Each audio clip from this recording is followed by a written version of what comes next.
everyone, and welcome to the Cinematic Schematic, the official podcast of thecinematropolis.com, your home to thoughtful conversations on film.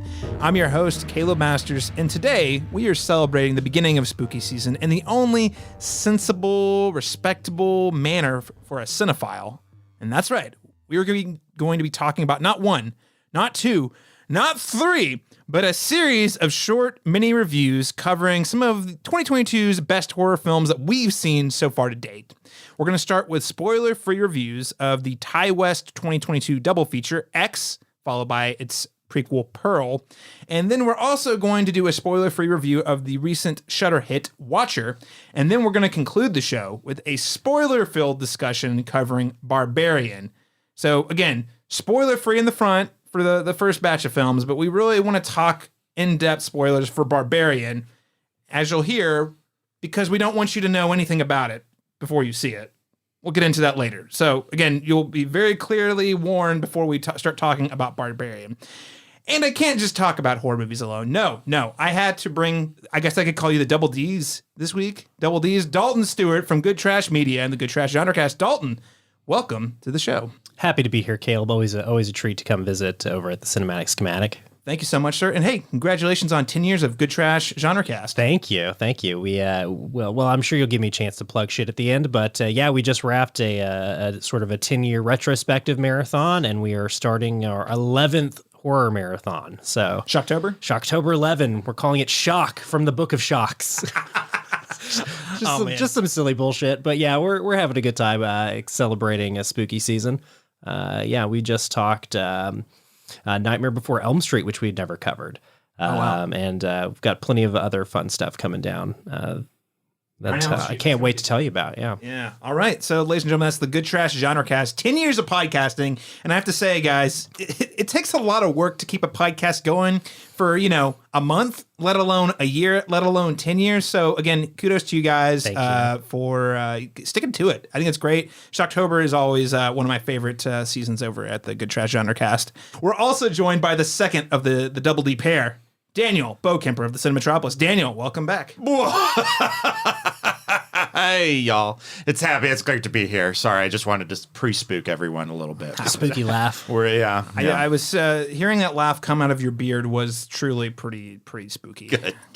But no, I am so fantastic. I love horror movies. I love October because it's a time to curate your horror films and watch one nearly every night, if not every night, if not two a night, which is what I like to do sometimes. And some of these films, a couple of them lend themselves to a very spooky double feature. But if you do it right, you can do what we did and start in September. That's right. I honestly, yes. Yeah. I figured you, I did not wait. Based on the movies we're talking about today, I assumed you had both started in September. I started in January. I did, in fact, start in September and have been trying the one-a-day approach with my my partner and fiance, Lauren. And the one-a-day as long as I can keep it going before she murders me. So, So wouldn't that be just an appropriate end, though? So far, so good. So far, so good. But she's like, we've already watched like 5 horror movies, and it's only October 1st. And I'm like, exactly. It's the best time of the year. But no, we're having fun. Ladies and gentlemen, before we get to our series of reviews today, I just wanted to quickly note that if you're listening to the show today and you enjoy the conversation, please support the show by subscribing and leaving us a rating and review on your podcast app. And this is actually not even a plea to support the show. This is a plea for your own safety, because spooky season, the ghosts show up, the ghoulies show up, and they're going to haunt you and say, why didn't you rate or review this podcast? These content creators put so much love and affection and time into crafting these conversations. How dare you not rate and review it? That's what the ghosts are going to be saying for you this year. Don't let the phantasms win. No. Don't let them win. No, 30 seconds of your time is going to save you from months of sleepless nights. So, again, Apple Podcasts, Spotify, check us out there. Leave us a rating or review. With all that said, though, let's jump right into the first movie we're going to be discussing today, which is one of 2 Ty West films that have been released this year, X. Farmer's daughter, take one. I need to be famous, Wayne. All the best people are. There ain't nobody else out there like you. You know why? Why? Because you got that X factor. So according to IMDb, X is described as, in 1979, a group of young filmmakers, set out to make an adult film and ruled Texas. Yeehaw! Was a little premature on the yeehaw. Wait, now, was the yeehaw an editorial decision, or was that in the IMDb synopsis? that was an editorial. I am editorializing. Okay. You're legally obligated to me. use that in the same sentence as Texas. Yeehaw. But when their reclusive elderly hosts catch them in the act and the cast find themselves fighting for their lives. Yeah, that's right. They find themselves in one goddamn fucked up horror picture. To quote X itself. Yes, yeah. X is written and directed by Ty West and stars Mia Goth, Jenna Ortega, Brittany Snow, Martin Henderson, and Kid Cudi, among many other talented actors. This movie actually came out, was it April, right? I think it was April. Yeah. Yeah. April timeframe. And let's just really quickly go around the table. What did we think of X, the latest film from Ty West? Daniel Bokemper. Oh, I really enjoyed it. It's an effective horror movie, but it doesn't take itself too seriously. And that's, I think, really important for this kind of film.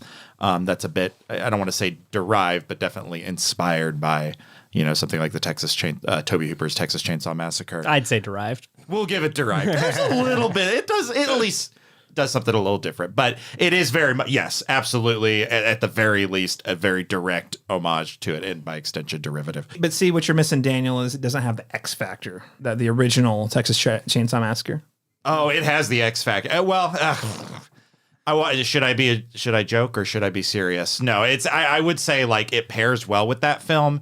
It's not going to be as maybe important in the history of all cinema, but it definitely is still carving its own path. Well, the thing I like about X is that, and I'm not just saying this from what we know now, because going into it, I did not know this was going to be turned into a franchise in any capacity.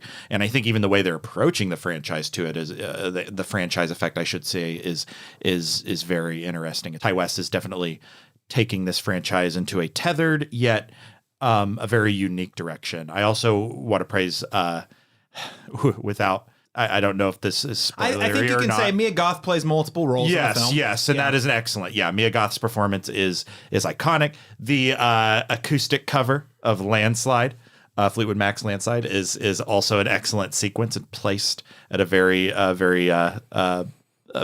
great place in the film. And I think, yeah, it's just it has that like established franchise feel without being one in of itself right now. And I think that's really nice how they were able to still kind of recapture that experience and still make this seem like it fits just right at home with a lot of other important horror film pieces. Is it the best at what it does? No, not necessarily, but it's still great. And I think it is one of many films you should add to your Halloween watch list. Absolutely. So Daniel Bokemper coming in really positive. Dalton Stewart, what did you think of X? I mean, look, it's been a few months. We'll admit, we're here doing a roundtable talking about some movies, and it's been a while since I've seen X. I did not get a chance to rewatch it for this discussion, unfortunately, but I wasn't a fan. I think it suffers in comparison to the things it's trying to emulate. Now, I'm going to give props where they're due. Here's to getting sex back on screen. American cinema has been very sexless for the last decade. It's true. Bunch of prudes. I agree. Especially in horror.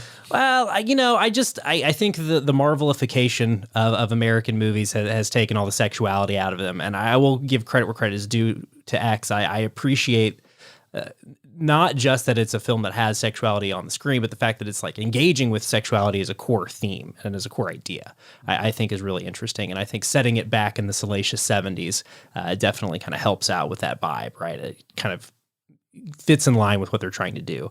I don't know. I think the movie's kind of ageist, and I don't like that. I never got over the fact that I don't think a naked old woman is very scary.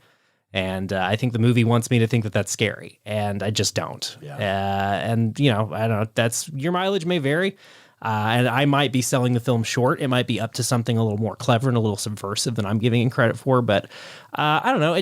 That aspect of it did not really work for me, and I feel like that's a pretty central linchpin of the film is for you to find their elderly host Pearl intimidating or frightening. And I don't know. I find her interesting for sure. I just don't know that I find her scary. I also don't know that the kills are very effective. There's one kill in particular that I think is pretty good, but it's also ruined by a fairly on-the-nose needle drop, if you ask me. I don't know. I'm definitely of a mixed mind about this movie. I don't hate it by any means. I think it's fun. I had a good time watching it. But it also is, for a slasher film, it's a little shaggy in the pacing. Yeah. There's characters are likable, which I think is good. We actually get some investment in our characters before they're unceremoniously taken out. But I as much as I enjoy that extra time spent with the characters, I think the pacing does suffer a little bit.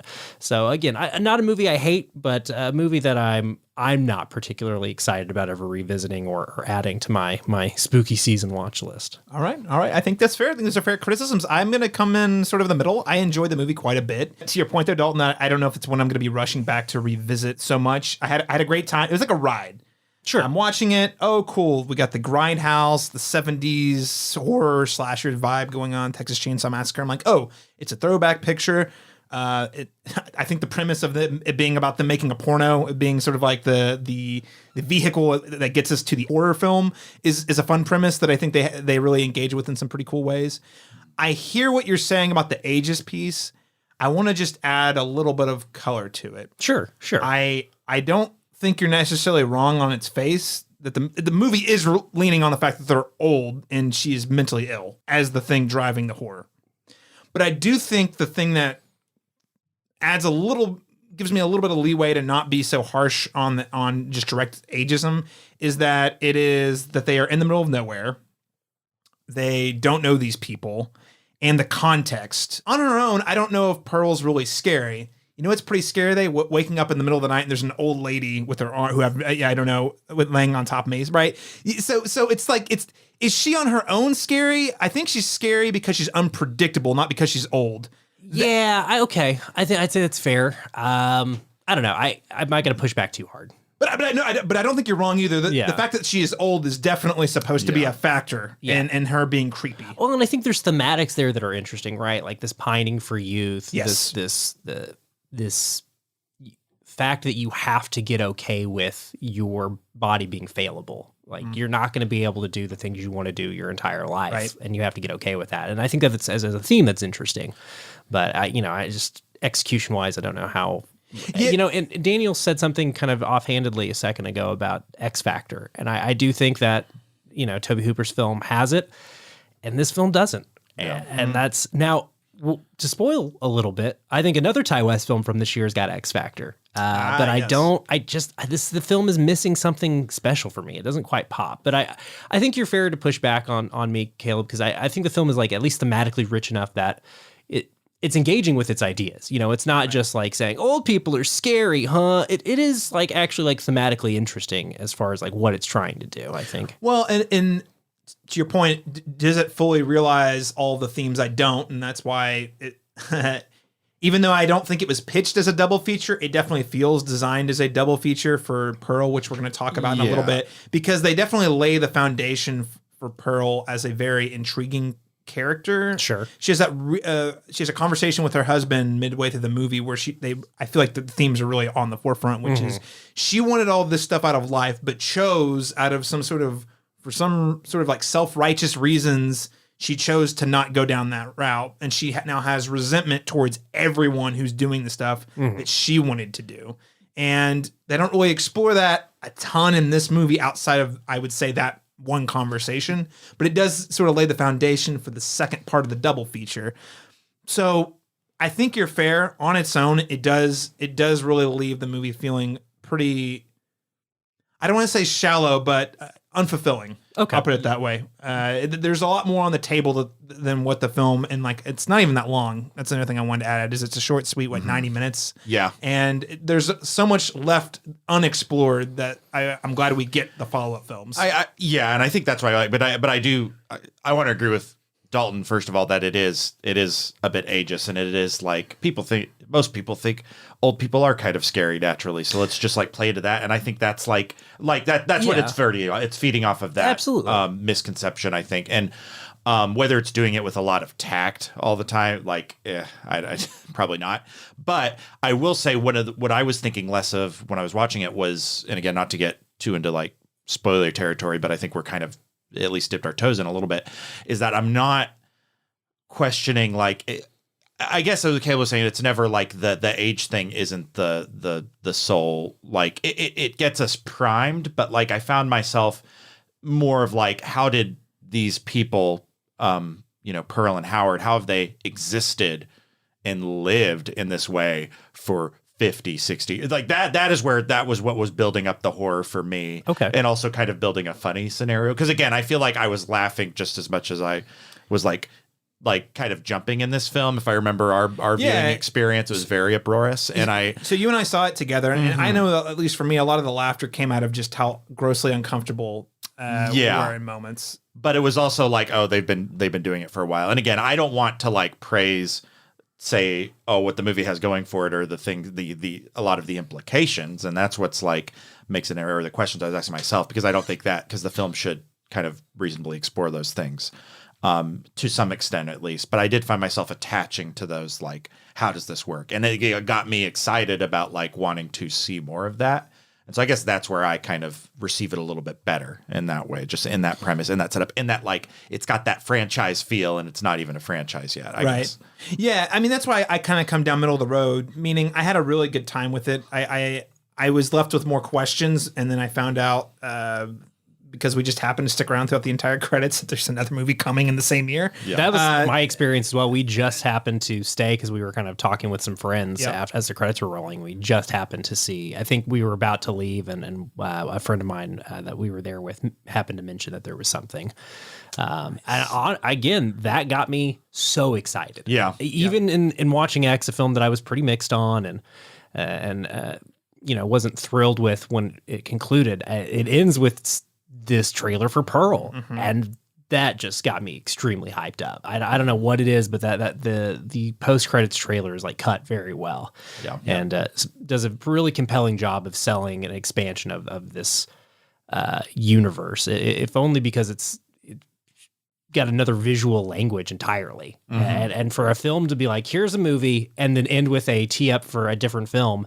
When a Marvel movie tees up a new movie, it looks exactly the same. To have a film tee up something that looks totally different from what you just saw is really exciting to me. And so I just found that experience of watching X really thrilling. Just that tee up for, hey, this kind of creative film you just saw, they decided there was enough here to do something else with it. When I love that it just feels like a great movie experience. Like again, we didn't know. It's a fun surprise. Yeah, I was like, holy cow, there's this other movie coming this year. What? And it happens to be about the thing that at least even when I watched the thing I was most interested in learning about, it's about that thing. I'm like, holy cow, awesome. It's just a great movie experience, the nice surprise. I really don't feel like that happens very often anymore because of the Marvelification of like post-credit stingers and whatnot. Yeah. Okay, so I just really quickly want to turn it to you, Dalton, to talk a little bit about how you would compare X to maybe some of Ty West's other films. And I asked this question because, especially on the Good Trash Genre Cast, you guys have covered several of the movies and generally are pretty big fans of Ty West, largely, as I can recall. So how would you compare this to maybe some of his previous films? Oh, well, that's part of why I was so disappointed in this film, is I am a really big Ty West fan. I love The House of the Devil. I think that is one of the best horror films the last couple of decades. I think that movie is absolutely incredible. I think The Innkeepers is kind of a fun hangout workplace comedy that happens to have some horror elements. I think it's a really interesting film. A movie that I kind of bounced off of the first time, but I've like since seen again and have really grown to appreciate and love. I think The Sacrament is really interesting as a sort of not quite a deconstruction of the found footage genre, but definitely an interesting exploration of the found footage genre and sort of using our conception of journalism circa the 2010s and kind of making fun of Vice a little bit and the way as far as the framing of its found footage narrative. Again, I just think those are all really interesting films, and I've heard nothing but great things about his first two features, which are way smaller than House of the Devil, which itself is a fairly small film, but his first two features, of course, there's the unfortunate Cabin Fever sequel that he tried to disown, but he's got an earlier film that the name of I'm forgetting at the moment for whatever reason. But I've heard pretty good things about that. But again, just as far as the filmography of his that I've seen, he is, really interesting in that he's always doing something different kind of stylistically, but is always in conversation with other films as definitely like a filmmaker that has a love for cinema. I think that's something you can find in all of his movies, and also just kind of an interest in history. I think his sort of using the 80s satanic panic as a framing device for the House of the Devil, I think is really kind of clever. And again, that film is very like formalistically like trying to be an 80s VHS horror classic that you never heard about. It is really trying to capture both like the period feeling of the film, but also like the filmmaking style itself is like very much trying to be rooted in older techniques. And I don't know. I think that film is so great. And it's Jocelyn Donahue is the lead in that film, is just excellent. Really carries the entire film pretty effortlessly. And I'm a big fan of his Western, In a Valley of Violence. Obviously, if you've heard me talk about movies on a podcast before, you probably know that I like Ethan Hawke quite a bit. And yeah, I love Ethan Hawke in that movie. I think it's such an interesting departure from the rest of his films, as far as, doing a period Western, just very outside of that realm of horror that he typically worked in. And I think he finds a way to integrate that into his filmography pretty seamlessly. It definitely feels of a piece with those other movies. And X, definitely feels of a piece with his other films, especially the ways in which it's doing a couple of different tones. I think that's, for me, what I've found throughout Ty West's work is he's often operating at a couple of different levels. And X is definitely trying to do that. It's trying to be funny, it's trying to be sexy, it's trying to be scary, and it does all three of those things at varying degrees of success. So I think that there's value in that for sure. I appreciate it a lot. I think it is the weakest of all of those films that I've just mentioned. Okay. I would say it's maybe up there. It's alongside The Sacrament, which I think is also not as a flawed film, is still a success as a film. And for me, X is mostly a success. I know a lot of people who don't care for this film. I know just as many people who really don't like X as I do that like it. And I think that's fair. I think it's kind of a mixed bag that mostly succeeds. And that's about how I feel about The Sacrament, is a mixed bag that mostly succeeds. So I would definitely compare it to that film. Do you think that he's able to successfully recreate that sort of 70s grindhouse horror vibe as he was with the 80s VHS tapes? I don't think so, no. And I don't know what it is. And maybe I need to like rewatch House of the Devil and this film and really kind of can put them up against each other for comparison. I don't know. There's period touches like some local TV stuff in House of the Devil that really works, and I think the preaching and that we get some televangelist stuff in the background of X, and I don't know that works as well as far as like putting you in a place and a time and a set and setting quite as well as the House of the Devil does with its sort of in-universe TV gags that it pulls. I could be wrong again on a rewatch. I could find myself feeling differently, but I didn't ever feel like the televangelist stuff's that well integrated into X, even though I can see what it's doing, right? It's trying to comment on America's sort of issues with sexuality, both as far as like a kind of our puritanical bent, but also our unabashed love for pornography, and it's trying to put those things up against each other and juxtapose them. And so I get what it's doing there at some level, but I learned after the fact from the internet that Maxine is supposed to be the daughter of that televangelist. Mm-hmm. Not clear to me from the film. I don't know at what point in the movie I was supposed to have picked up on that, but I never did. And the internet had to. It's a very loose tie. Yeah. It's like.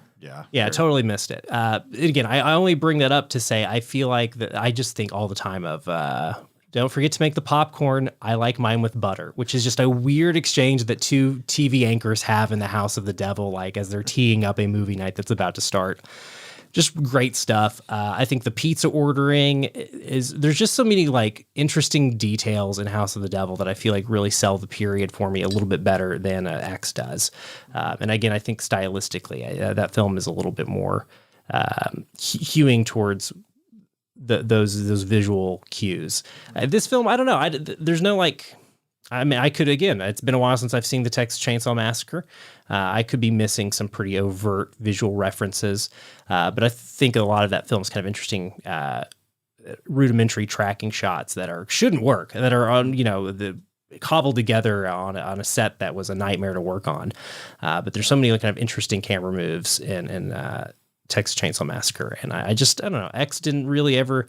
There's a couple of moments that kind of work as I'm thinking about it now. I think there's a few moments of cleverness. I think the sex scenes are interestingly shot. I think the scenes where Pearl is observing our young murder victims, soon to be murder victims. I think all that stuff's really interesting. But Again, that was a very long-winded way to answer your question, which is I like House of the Devil better. I think it is doing those visual references a little bit more cleanly. Yeah, no, I think that's fair because again, that was one of the things that stuck out to me about this movie. Is I felt like had a lot of the aesthetic touches of a 70s horror movie, but I was curious when comparing it to his previous works. I hadn't really made that comparison, but I mean, House of the Devil is pretty exceptional. I just think it's an unimpeachable film. Yeah, I love that movie. And X, I just don't think is successful. It's definitely not on the same level. I don't think.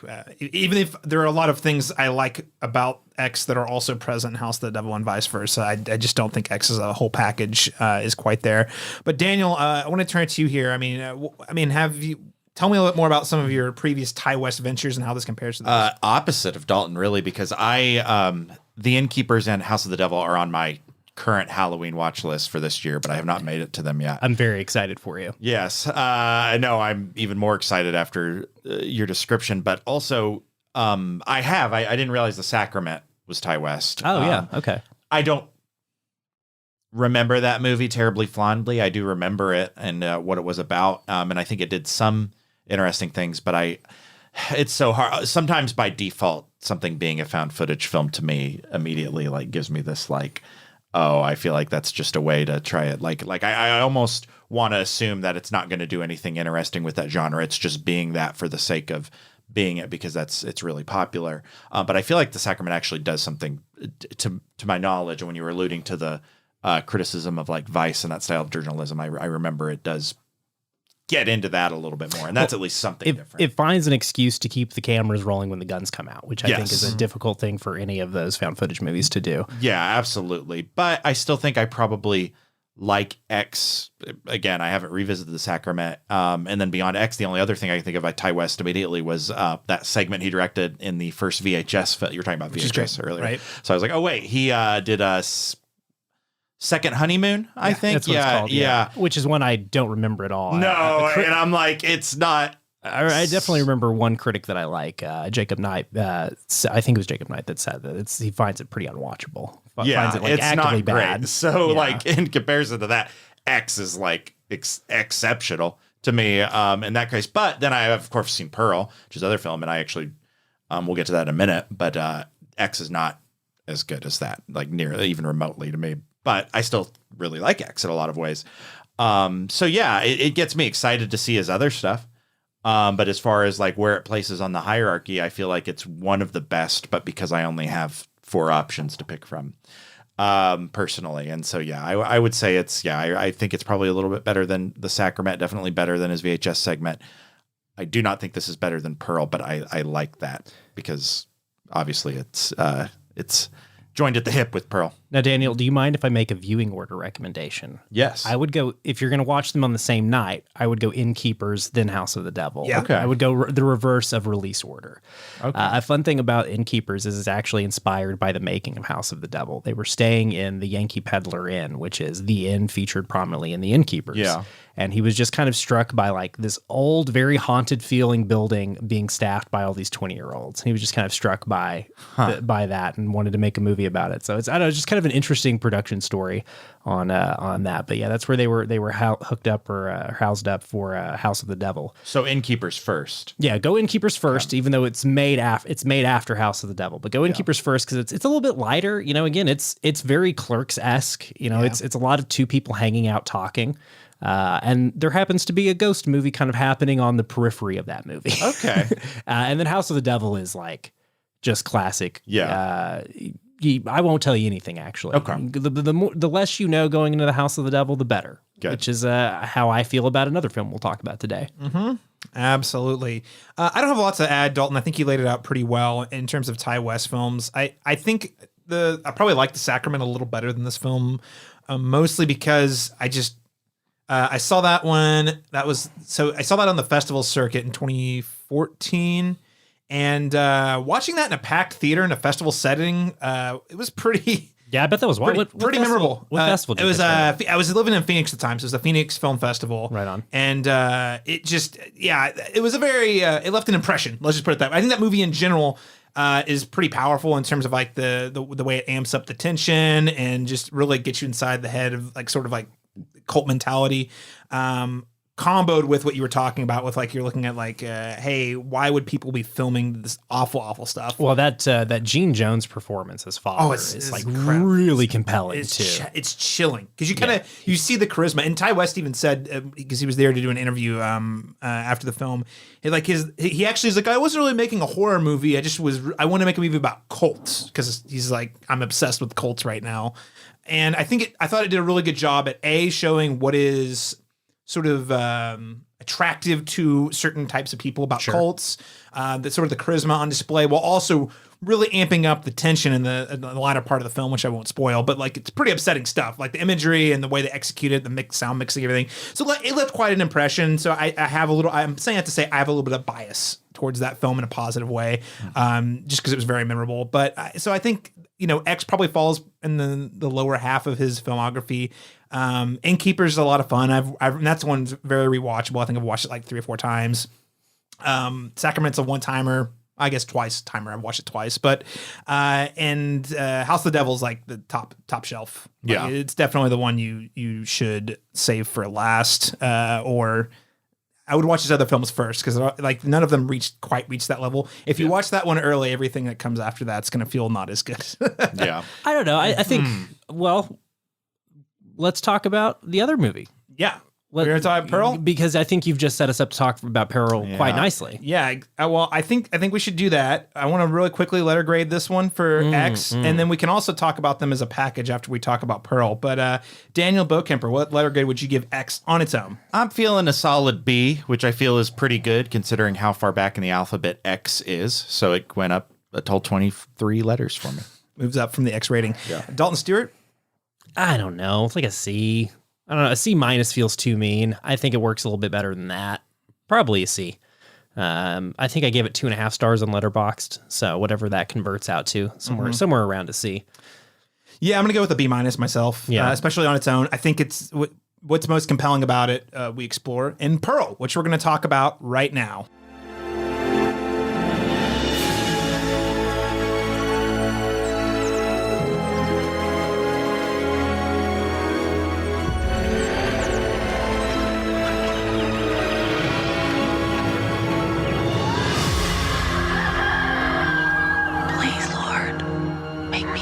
Star the world has ever known, so that I'll make it far, far away from this place.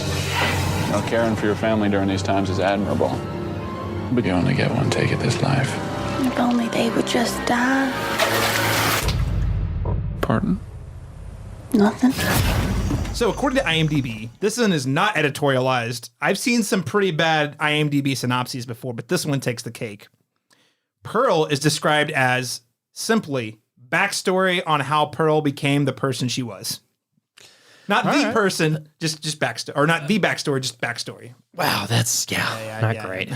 So as we already started, step up your game, IMDb users. Seriously, just a little bit. I'll if you guys will pay me like $5, I'll write one way better for that. For you, come on. They're not going to pay you, man. I know. No. User-generated content's too valuable. So again, Pearl is written and directed by Ty West and also stars Mia Goth, David Cornerswet, Emma Jenkins Purro, and Tandy Wright. And I would also mention that Mia Goth is also credited as a co-writer on this film. Yes, and a Ty producer. West. Yep. Yeah, she's EP and a co-writer with Ty West.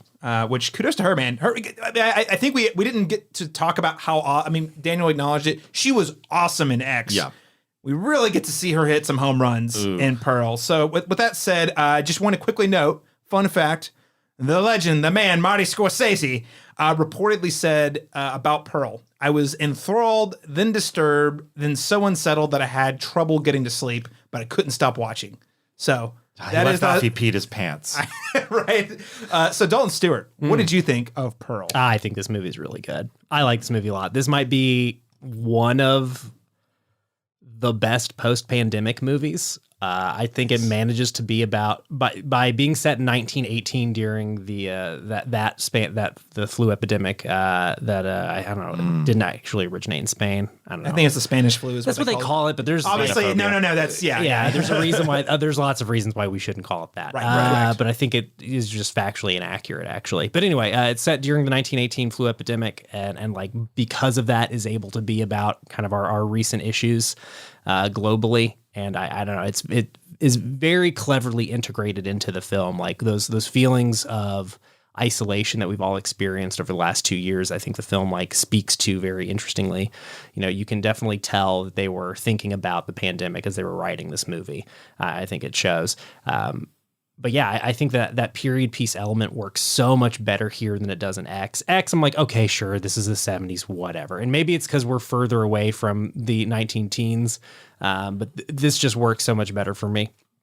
Yeah, all that Technicolor aspect of it also just like really communicates a bygone era for whatever reason, despite the fact that we obviously didn't have color photography in 1918. That the sort of 30s, 40s Technicolor that they give to the 19 teens, like just really transports you in a way that sort of the washed out color palette of X trying to go for that 70s grain or that 70s film grain. Just, I don't know, it doesn't work quite as well. And again, this is a tour de force performance from Mia Goth. I mean, there's a monologue at the end of this film that is just like totemic, truly like a next level performance. If the Oscars actually gave a shit about horror, she would be a best lead actress nominee. If Toni Collette didn't get it for Hereditary, Mia Goth's not going to get it for Pearl. But yeah, I agree. It's on that level. It's incredible. Just feel your heart dropping into your stomach. Such a bananas monologue. Yes. And again, I think the whole film is like really interesting as a character study. It just kind of puts you in her POV really effectively. And it does some really kind of clever stuff with the filmmaking. There's camera movements that are interesting and sort of editing choices and sound design choices that are all like really exciting. There's a fantasy dance number that is just extraordinary. Big fan of that. There's a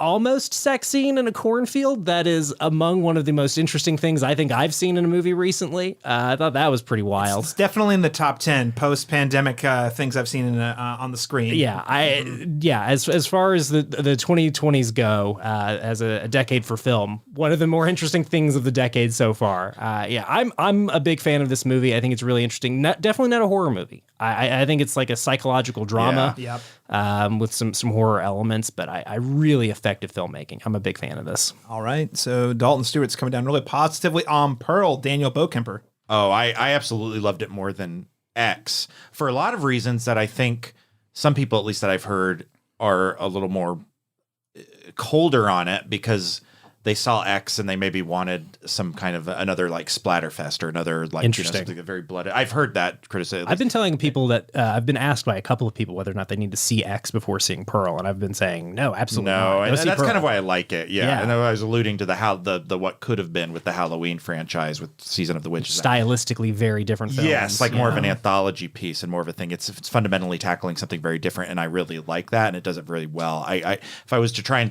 pull an analogous, I like to do that thing where I force different movies together because they're kind of similar, but I think this is like, it's like Henry, Portrait of a Serial Killer, and The Red Shoes, just perfectly melded in a very interesting way, and I love that. And there's no real like jumps. It's a weird, those things don't that's funny. No, that's seem good. to meld very well. I love that, yeah. But that's how I felt anyway. And like, I think it's there's no like, I can't recall that there's any like real jump scares. I mean, maybe there's probably there's something that kind of, but not, it's all just very well tension. And it's just like, things are going to go dramatic. Even if you haven't seen X, the film establishes very early that Pearl's a little fucked up. And but to see that, to just see that downfall, that emotional domino effect, that just continually, like everything just keeps getting worse and worse and worse, but you feel so bad, and it's very heart-wrenching. And I don't think there's like we'll talk about another horror film that kind of gets at that, but I don't think there are many that have that sense of discomfort, at least this year. That sense of just like, please don't do what we know you're going to inevitably do. And it makes it, I don't know, it just makes it a really fun experience. But again, Mia Goth, her performances are just such a standout. She really, one thing I assumed, like, well, of course, Mia Goth is going to be in this franchise for at least one more film. And I don't know if you can definitely feel she is very, very, very close to these characters, and she is an integral part of this. this series, and she just knocks it out of the park. That dialogue or that monologue Dalton alluded to, but also her interactions with her mother, even just her visual, like her facial expressions are just so powerful. And the credits when they're rolling and you are just like frozen and locked in to like staring at Pearl. Like she definitely commands a presence in this film, and I don't know, I can't say enough good things about it. I really loved it though. Yeah, I also a huge fan here. I definitely like this better than X, no doubt. I think this is way more experimental in a positive way. And what I mean is, Dalton, we already talked about how Ty West did it with House of the Devil with the 80s. Maybe what he did to a lesser effect with X in the 70s. The way, and you noted it, the way he uses the Technicolor, sort of what we know about Technicolor films, sets it at a date earlier than there was actually Technicolor, takes things that are tropey about those films and then recontextualizes them in a way that is truly skin crawling. Even the dance sequence, which you mentioned, like in the context of, you know where this is going to go and how she gets to this dance sequence, one, and B, you know the outcome, generally speaking, and you're like, this is fucked up. Like, it's a cool sequence, but like the psychology behind it makes it just so twisted and dark and like skin crawling. The closing moment of the film, which I won't spoil, does another thing where they take a Technicolor trope and cranks up to 25, where it's just like, it's pretty, like, just the imagery of what you see in the final shot is, wow, I've seen this a million times. If you look back at those older films, I've seen this kind of ending before. But the execution and the way they do it, it's like burned into your brain. Is like this, like just heartbreaking imagery of the character of Pearl. So again, I think the thing that said, what I'm trying to get at is I love how Ty West is able to recontextualize things that we've seen in other films in a more psychological horror type film to great effect. And again, I don't think I've seen another director do something with Technicolor in this way. I'm not saying it's not been done. I just haven't seen it. And especially coming out of the pandemic, Dalton, the way they're able to tie sort of the isolation these people felt, especially for younger people who wanted to get out and go experience life, to what, a lot of people were probably feeling coming out of, 2020 through 2022. It just feels that much more relevant. And it's like, what did this pandemic do to us psychologically as as humans, right? Like, and it had different impacts on different people. So very relevant. Again, recontextualizing what we've seen with things we haven't seen really creates a pretty compelling film, in my opinion. But I think outside of that, you guys have already said it really well. Pearl's pretty outstanding. So, I mean, we've already said it's really not a horror movie. Can I read you something that might help us talk about what kind of movie it is? Yeah, sure. Because I was actually looking for an excuse to bring this up, and I think you mentioning us saying it's not a horror movie is a good pivot point for this. Yeah. So this is from a Letterboxd user that I follow called Anna Kendrick Lamar. Great handle. Love that. 4.5-star review for Pearl. This is what they had to say. Many movies have been colloquially dubbed Joker for women, but this is the only one that actually earns the title. She's a star, she's a star, she's a star, she's a star, she's a big, bright, shining star.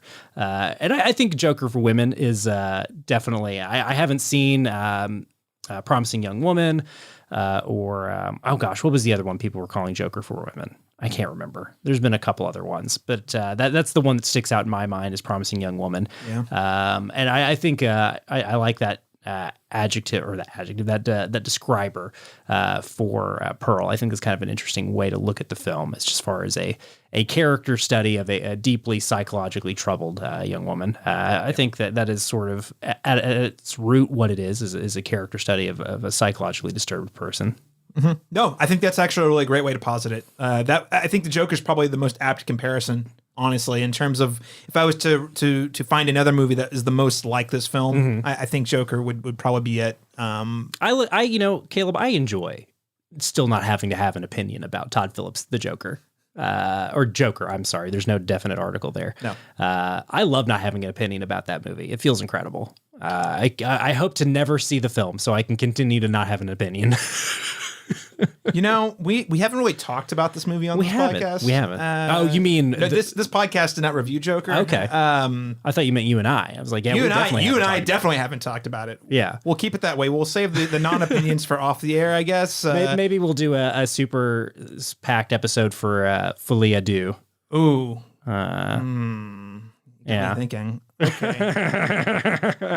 The sequel does sound interesting. It sounds like it's going to be it does sound like it's going to be a musical. So, we'll see. I can't wait.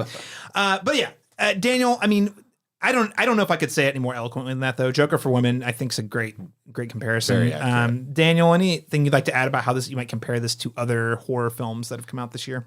I think Again, it's just not other horror films, but other films in the horror genre. yeah, absolutely. It's I think it's just the psychological aspect of it. I think it's definitely its primary distinguisher. I think we are truly immersed in the mind of Pearl, and we don't get to see that. I mean, we've seen it before in horror films in general, but especially this year, we don't get that such an intimate approach and you begin to, not that you begin to like understand why she decides to start violently killing people, but you understand her own internal logic. And sometimes that's really hard to convey because you just don't always have that intimacy with that kind of character with, your protagonist also happens to be the killer. And it's not in a like roundabout way, from the get go, that's the role she plays. And I think just pushing that intimacy, that monologue again, if anything, like that film just builds so perfectly up to that moment. And that really describes it better than I ever could what this film is fundamentally about and what it means. And again, I just think that the psychological intimacy to the thing we're supposed to be afraid of, to the person we're supposed to be afraid of, is definitely how it distinguishes itself and just truly like carves its own path. And again, if you're looking for just a lot of gruesome, crazy kills and things like that, that's not what Pearl is. It just isn't. But I love how the kills in the movie, again, going back to the riff on the Technicolor, but like they're still cool looking. I mean, they're cool, but they look like they were shot in a Technicolor film style, very theatrical. Yes. Like, like people getting stabbed with pitchforks and they're like just going, ham with the motions. Like that's the thing. I love it. That's the kind of stuff I find charming about the film. It is. At the end of the day. Absolutely. And there's another very well edited like kaleidoscopic sequence where you get to see. What a sequence! I know, and don't want to spoil it, but again, it comes at the this film builds it's up to its conclusion very, very, very, very, very, very, very well. Yeah, the last 15 to 20 minutes of Pearl are amazing. Pretty expertly built too. Exactly, and so I would say that just how it distinguishes itself, though, it is that psychological intimacy we have to the film's lead. Well, clearly we really like the film, and you know what I also like about this film, much like X. Also, this film is only an hour and 43 minutes long. Mm-hmm. You're able to really tackle some complex characters stylistically and in really engaging fashion in less than 2 hours. That's just the cherry on top.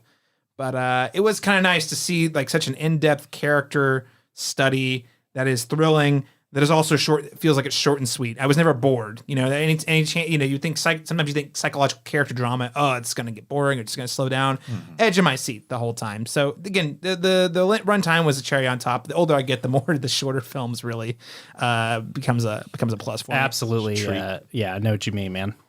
So with all that said, though, what letter grade are we going to give Pearl? I think it's pretty clear that we all say you should go and see it. It's now playing in theaters. Daniel? Ooh, A-. Pearl has that X factor for sure. Goes with the X factor. Dalton Stewart? B+, but I could definitely see myself going higher on rewatch for sure. Yeah, I like this movie a lot. Yeah, I'm also going to do a B+. I think it's worth revisiting. Unlike X, this is one I definitely can see next year dusting off and saying, I've had time to think about it. Let's see how it sticks up. Mm-hmm. Yeah.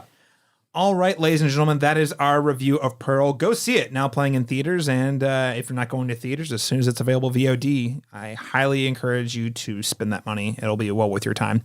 Let's move on to our next review here, which is Watcher. Și tu? I You don't speak Romanian.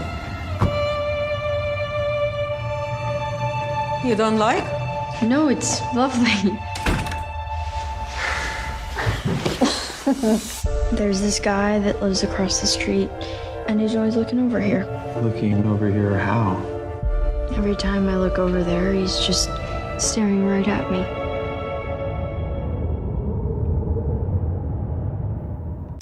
Hello, darling. Any reason in particular you're standing in the dark?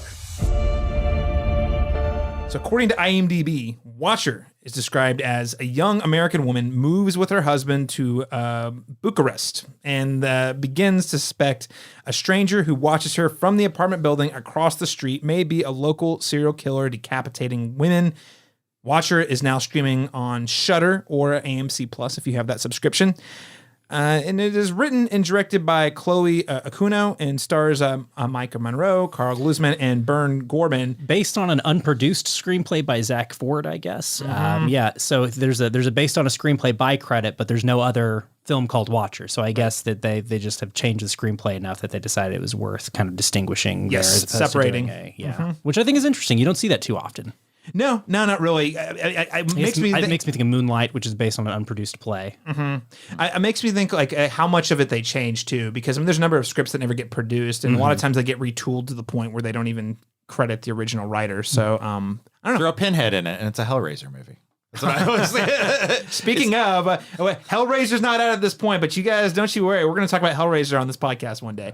All right, so Dalton Stewart, I'm going to pass to you here. What did you think of Watcher? I like this film. It's moody. It's quiet. It's kind of interesting and definitely really cleverly made. I like the filmmaking here a lot. There's some very great wide shots of apartment buildings that are just like really kind of painterly. I really enjoyed a lot of the photography in this film. There's some big asks in this movie towards the end. Yeah, is what I'll say. And that kind of made me like the movie less, unfortunately. Again, an amazing looking film. And when it's working, I found it like really gripping and exciting. I just, it kind of, once it gets where it's going, it gets where it's going. You kind of know where it's going the whole time. And when it gets there, it's, you don't really feel that vindicated because it's been pretty clear that that's where the movie was going. So it doesn't find a way to be very surprising. I think the ending is like compelling to watch, but it definitely asks for a pretty big buy-in as far as suspension of disbelief at a couple of moments. And whatever. I'm not a CinemaSins guy. I hate that bullshit. But for whatever reason, there's a couple of choices at the back half of this movie that made me go, huh? Well, and it doesn't. I would say to echo your point. While it's engaging to watch, I think because they chose to end it the way they did, it doesn't really leave you with too many lingering questions or thoughts to walk away with. It's just like, oh, that was it. Yeah, exactly. Exactly. And it's a pretty concise conclusion, but I guess it just left me wanting more, as you say. A very well made film though, and again, incredibly acted film. Micah Monroe, who you probably know from It Follows, is just aces in this movie. Holy crap, what a good performance. And Bert Gorman, the creep of the last couple of years, an actor that I like a lot, just a character actor who I'm always excited to see really engaging here as an antagonist. But those two performances are really compelling. Or is he? I don't know. I always felt like he was. I felt like it was pretty clear from the jump. I don't know. Okay. No, that's fair. That's fair. No, I think that's fair. I get what you're saying, though. There's definitely a read of this film where you could wonder, is she being watched? Is she just watching this guy? But I don't know. I feel like it's pretty clear from Jump Street that, this dude is definitely watching her back. These two people are watching each other. Right. And I feel like that's established pretty quickly. But and maybe that's what I want. Maybe I do want some more ambiguity from the film. Yeah. As I do want that paranoia to feel a little unearned, or a little less earned, because I feel like the film does such a good job of situating you in Micah Monroe's POV that like there is no uncertainty. Like it feels like an immediate known danger. It's not a known unknown, right? Like it is immediate. It is happening. So I don't know. That's maybe my one gripe is there could have been more ambiguity throughout. Would have maybe elevated the film a little bit more. But I think it's a top thriller, and again, like works most of the time. Yeah. I think those are all very fair criticisms. Daniel Bokemper, what did you think? Yeah, I'll echo Dalton a bit just because it is very top heavy film, But when it does hit its suspense and its tension and its unease, it hits very, very, very hard to a point where I realized I think the three of us here, I'll, not to generalize too much, but I think for the most part, we all have the privilege to not truly have to have experienced what, this film is getting at, the very real danger of being stalked. Or just even having eyes on you, which is like an experience as a film goer that, like, whether it's like explaining, being a person of color and having the white gaze on you, or being a woman and having the male gaze on you, like anytime a film is able to articulate the world, the way the world watches some members of the planet, like it is very compelling to me, because it is, like you say, like we have the luxury of not having to worry about that often. We get to go about our lives pretty much unbothered and unobserved. I think you're very smart to bring that up, Dan. Yeah, and it's like, and it's not, and I never really questioned, and maybe the film would have had, maybe the second half of the film would have been a little stronger if there was a little bit more ambiguity as to if she's potentially, maybe she is making up this danger. Maybe she is just watching this. Maybe this is just her reaction to, because one thing the film establishes really well is that lost in translation sense of like, and I mean, actually, the film Lost in Translation, where, Scarlett Johansson her character is walking around Japan and just kind of just being this like observer who can't truly like interact with anyone there. Whereas with Julia, she is throughout Romania, she is like already being watched and being kind of ostracized just from being there. And I can think of that sequence where she's looking up at the it's like a museum or a chapel she's in, and she's like taking pictures of it, and then some random I can't think of the name of the people, the attendant at the museum. Oh, one of the Romanians, and he's just like, "Get out of here! What are you doing?" Just trying to get out, and she has to immediately leave it. So she's like always on that. And then I think there are some like really well shot sequences. Like there's one where she's trying to follow her supposed stalker, and she's like got her, like she's emerging from the subway, and she lingers where her head and her neck is just barely protruding above where the subway actually reaches the road. And I think that's just like a beautifully shot and a little bit of a foreshadowing, and kind of encapsulates what the film might be about in that sequence. And I think it does it pretty effectively. But there does seem to be some doubt. It's like, how many more ways could people find a creative way to doubt this woman and it still be believable? And unfortunately, we do find ways to doubt women who are in peril all the time. People have been, the victims of sexual assault, and question and gaslight them. And I think the film conveys that to an extent pretty well, but it does begin to like kind of spin its wheels. And it's like, oh my God, are you people really like this? Are you people? And I guess people may be like, are you really going to laugh about an active serial killer? Because that's the one thing that's established at the start of the film, is there is a serial killer on the loose, and people know about it, and they're on the streets, and he's decapitating women. But like that never seems to be a real threat. It's like the butt of a joke, and I don't know. Well, I mean, to be fair though, we do live in the United States of America, where like, not to be harsh, but like we at least in this country, we're very good at just like allowing violence and awful things to happen. We are, and our lives to go unfazed. Weird that Romania would be the same way. No, I think that makes sense. Central and Eastern Europe have had a pretty tumultuous history. Yeah, I think it's fair that they're kind of unfazed by a murder or two. Yeah, and not that it's not horrifying. It's just that, is it so horrifying that everyone stops their day-to-day life? Yeah. Well, and certainly not men who are not worried about being murdered. No, not at all. Definitely not. Yeah. Right. So I think the film like finds a way to like keep that credibility of disbelief going. A little bit. Sure. Yeah. I guess I just mean we as audience members are definitely on her side. You know what I mean? Absolutely. But I do think it does begin to feel a little stilted. I do like, there is one particular sequence on a subway that I like near the end of the film that I'm a big fan of the movie theater and grocery store sequence. Yeah, the movie theater one in particular was very strong. Might be its strongest scene or two. I think that whole sequence is really compelling. Yeah. So overall, I did start to grow a little bit colder near the end, but still really like the film, and very few criticisms to lodge at it, if any. Yeah, so I'll come down probably maybe a little more positively. I don't think this is bad. I think my biggest problem, Dalton, to articulate what you said, is I actually wish it was a little messier in terms of like what the takeaway was, because I thought about halfway when we started there's a point where you follow her without getting too detailed, where she starts trying to seek out the person who she believes has been watching her. And I was like, ooh, okay, we're sort of turning things on its head a little bit. Mm-hmm. And not that like I wanted her to be made out to be, you know, the villain of the piece or whatever, but I was like, okay, what is this trying to get at anything about sort of our like heightened paranoia, Our distrust of each other. distrust of each other, right? And it turns out, nope, it is not doing that at all. No. And every time there was a thing that I thought outside of the, I think, really effective directing in terms of like scene to scene and several of these sequences, which I think are very compelling. There's another one I won't mention that happens towards the end of the film where she has to go knock on someone's door, and I'm like, what is going to be on the other side of the door? And I was genuinely sweating. I'm like, oh man. Yeah, that's a really compelling sequence. I remember I read one critic. It was like, where this film holds its power is, for the most part, is what could be. Yeah. And I think it never loses sight of like what could possibly happen. It's always that like potential consequence that it gets its attention. You've teed up something we'll talk about here in a second. That I'm quite excited about. Well, I just think that the prompt, to your point though, the movie had so much potential to maybe say bigger things or explore bigger ideas, and it just sort of stuck with the status quo, which is I think we were talking about before the recording. Yeah, it's kind of a riff on Rear Window. It's really well executed. I really like Micah Monroe is incredible, and I think it ends and it's fine.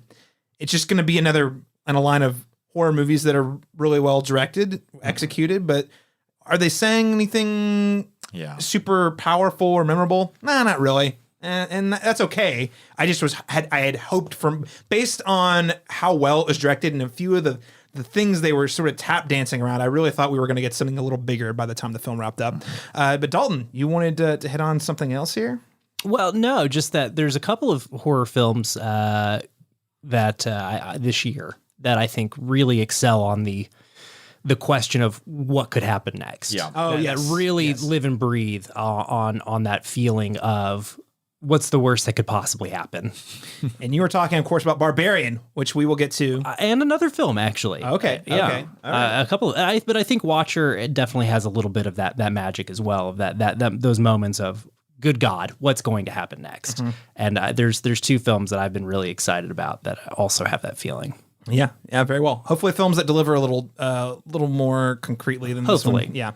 Yeah. Well, that said, though, I don't really feel like we have a ton to watch. Ton to talk about with this film, other than really solid execution. What letter grade would you give it, Dalton Stewart? A solid B. No modifiers, no plus, no minus. It is a straight up the middle, like really solid horror thriller. It's interesting, again, beautifully shot, really well acted, compelling film that's just, a little light, a little thin on there's just not much there. If you're a woman in this world, good luck trusting any man you see on the street. I mean, there's plenty of fodder there for movies, and we're going to talk about another one that deals with that very issue here in a second, but I want more there, and I don't know how much there is. I guess there's some pretty interesting stuff about how you navigate this world as, especially if you're a stranger in a strange place, making friends, trying to communicate with a partner, and how do you get your partner to really hear you? Like these are interesting questions the film tackles, but I want more there. Yeah. So I like it though. Yeah, solid. Just not a ton of meat on the bones. Also, her partner is terrible. Just what a schmuck! Oh yeah, terrible, terrible movie boyfriend. Awful. Which is good. I mean, Rivals we need him. Midsummer's terrible movie boyfriend. I feel like. Oh God, I don't know he's that bad, but close. They're Damn both near. pretty unattentive and dire ways. He was he's very involved in his work, so much so that I was pretty confident he was having an affair at one point, and I won't say whether or not he was, but that's how he's MIA during most of the most pivotal parts of the movie. Yeah. So Daniel Bokemper, what letter grade would you give Watcher? Ooh, every move you make, Caleb, every step you take, I'll be watching you. I see. And also agreeing with Dalton. I see. B, right down the middle. It's got things are thing. I feel like it does what I feel like it accomplishes what maybe like Last Night in Soho is getting at a little bit better than it does by making it a bit more severe. I was not a big fan of Last Night in Soho. I should say that. I think it's God, why am I blanking on the director's name right? Edgar Wright. I think it's his probably his worst film personally for me, but that's not saying much because I enjoy most of his films. And so I think this film kind of maybe hits that a little bit better, but maybe not in some ways. But yeah, I was feeling a B. I feel very confident in that. So I'll save it for a different podcast. While I am not a huge fan of Last Night in Soho, I feel like at least that movie was ambitious in what it was trying to say. And I don't feel like this movie is. So the difference is that sometimes it's much better. smaller film though. Exactly. Much smaller film. And sometimes that's okay. Like it doesn't, not every film has to really challenge the way you think about certain things. Well, sometimes it's just a good horror movie. You can fall under the weight of your own ambitions too, right? Like if films have crumbled under weight of lofty ambitions before. Right. And I haven't seen Last Night in Soho, but that's sort of my understanding of that film. That's how it feels for me. And I've seen Last Night in Soho brought up a lot in conjunction with Barbarian. And again, it keeps coming up. That's a film that I've seen Barbarian made reference to, as far as like in comparison to the Last Night in Soho. That and Men seem to be the two that people keep bringing up as far as another film that crumbles under the weight of its own ambitions. Yeah. a film that I kind of like. Yeah. Well, with that note, though, you guys are jumping ahead here. I'm going to give Watcher a solid B-, just because I wanted more. It was good. What we got was very solid, very good. I wanted a little more. Maybe that's on me. I didn't watch or read anything about this film before I watched it. I surveyed a few people who had some thoughts on horror movies, and this is one that came up a lot in the conversation. So I said, all right, I'll check it out without reading it, hoping for a little more, but what I got was very, very solid. All right, gentlemen. So we are going to do, before we get to Barbarian, we're just going to do a little bit of a lightning round because there are other horror films that came out this year that we just didn't have time to talk about today. A lot of them, actually. I'm, for one, am fairly behind on my horror films, but what I'm going to do is we're each going to have 1 minute to talk about another horror film that we liked from this year, and we will go round robin until we run out of movies. So I will start us off here in a second, and then we'll go around the table. I'm going to start timing myself now. Okay, so Dalton, you mentioned Men. I'm glad that in another world that would have been a beautiful segue. I think this is probably one of Alex Garland's weakest films. I think it's there's not really much subtext. The text is men are awful, and yeah, men are awful. It's terrible. Women have to constantly live under the oppression of feeling, like they're being watched, they're being taken advantage of. What the film is trying to say feels like it's a film about women living in a men's world directed by a man. So there it is. And some of the more ambitious things it does towards the end of the film, especially with the imagery, is pretty powerful imagery, but feels like it's pretty weightless at the end of the day, and not, again, particularly thought-provoking. But I would say Men is worth it if you're an Alex Garland fan, and pretty much wouldn't recommend it to anyone else. Solid sequences with a lot of substance to back them up. So that is my review of Men. Daniel Bokemper, let's go. Yeah, I'm going to drop Phil Tippett's Mad God. Just a little bit of background on Phil Tippett for those of you who may not know him. Academy Award-winning special effects artist. He worked on Jurassic Park, Star Wars, Starship Troopers, RoboCop, I believe. And it's just Mad God. It's a stop-motion passion project that took 30 years to make. It entails a nameless character's descent into just this like nightmarish realm filled with monsters made of a lot of jiggly parts, and very little dialogue. There's a cameo from Alex Cox, but overall just very excellent and just very, very, very horrifying. Definitely a good one to watch early in your October horror film fest, I would say. All right. Dalton Stewart, go. I like both of those movies that you've both mentioned. I like Mad God a lot more than I like Men. I think Men's a very flawed film that's kind of interesting. I would agree with everything you said, Caleb. And same, Mad God's a phantasmagorical wonder. A film that I like is Speak No Evil. Now, I'm only 40 minutes into this film, I will mention, but this is a film that also lives and breathes on what's the worst that could possibly happen? It's a film about a Danish couple that meets a Dutch couple on holiday in Italy, and the Dutch couple invites them to come to their country home and spend the weekend with them. And what's the worst that could happen hanging out with some vacation friends? 40 minutes in, it's gotten pretty dire, and nothing that bad's even happened yet. It is definitely, it reminds me a lot of the film Funny Games. I'm really enjoying it so far. A film that I would recommend. Also, another Shudder exclusive.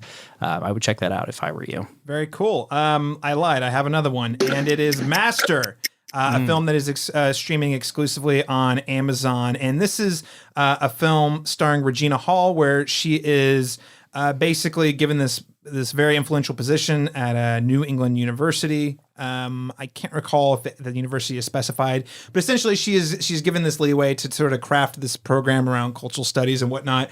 And she finds as a woman of color that it is quite a bit more challenging to work against the system. Now it's interesting because they bring her in specifically because she's a woman of color. It is communicated several times throughout the film that is a big reason they brought her in, only for them to consistently ignore her advice to the detriment of students. And there are some horrific shenanigans that occur that she has some insight into that you have to watch the movie to discover that may or may not be supernatural.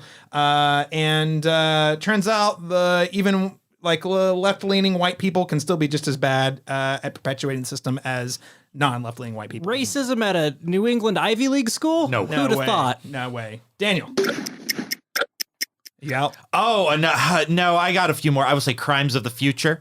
We haven't talked about that. I was somewhat warm on it, but in retrospect, I like it a lot better. I wish it was a little bit more of a David Cronenberg museum, but if you want some Cronenberg weirdness, which is always appropriate around this time, you should at least have one Cronenberg film, I feel like, in your Halloween spectacular. This one may find its place there.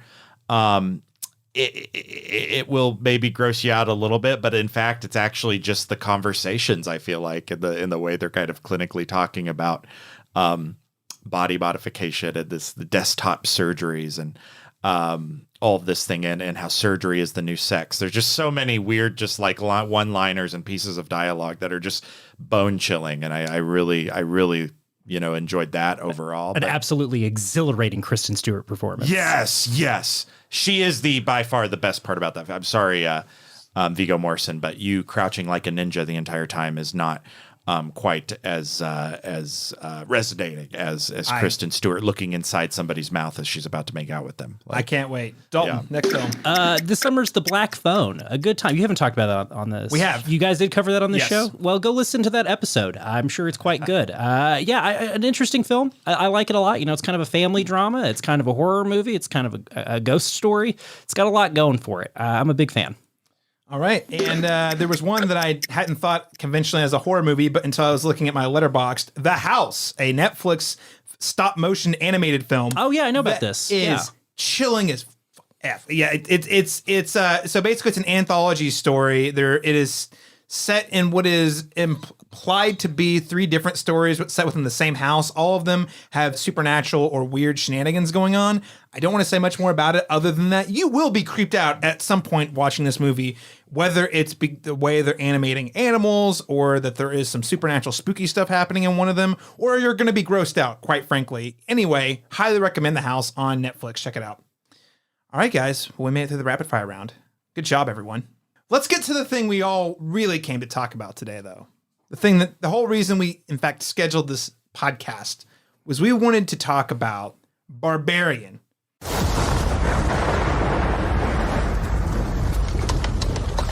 Oh, you've got to be kidding me.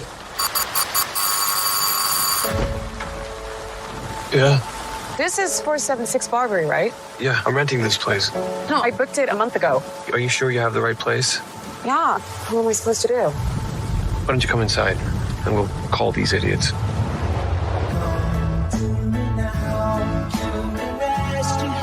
Why don't you just crash here?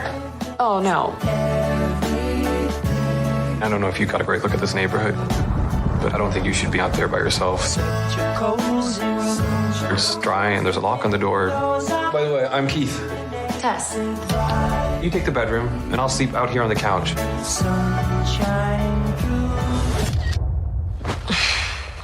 God. I'm not even going to read the synopsis, listeners, because simply you shouldn't know anything about this movie. Just know What I could even give our listener one thing to know. what? It's a Don't Go in the Basement movie. Okay, that's fair. Yeah. Don't Go in the Basement movie. Yeah, I'd say that's fair. I want to say nothing more about it than Don't Go in the Basement. Barbarian is written and directed by Zach Kreger, who is one of the whitest kids you know. Yeah. Comedic troupe. Yet another pivot from sketch comedian to horror director. We love to see it. Love to see it. And there's something there. You gotta like in order. Dude, 100%. Sketch comedy is hard to end. Horror movies are hard to end. It's all about escalation. It's all about subversion of expectation. Yeah, keeping the audience guessing. Exactly. Strike that same chord. They're both very tricky to do, no doubt. So before we get into the spoiler discussion and we just tell everyone else to stop listening, I want to make sure we all agree. Go see it, right? Get your ass to the theater. Yeah. Wear a mask if that's what you're into. I did. But yeah, if you like horror movies, you need to go see Barbarian. I know there's some horror heads that don't like it, that think it's a little overhyped. And that's fair. If you are a real horror head and you know everything, like if you know the film Angst and you're picking up on sort of the references being made by Barbarian, maybe this isn't for you, but I'm a huge fan of this film and I couldn't more strongly recommend it. But I know that there are some horror heads that are, kind of part of the wave of backlash against this film as far as saying, it's not that good. But which is fair. I mean, there's a lot of hype around this movie right now as far as the scariest film in years.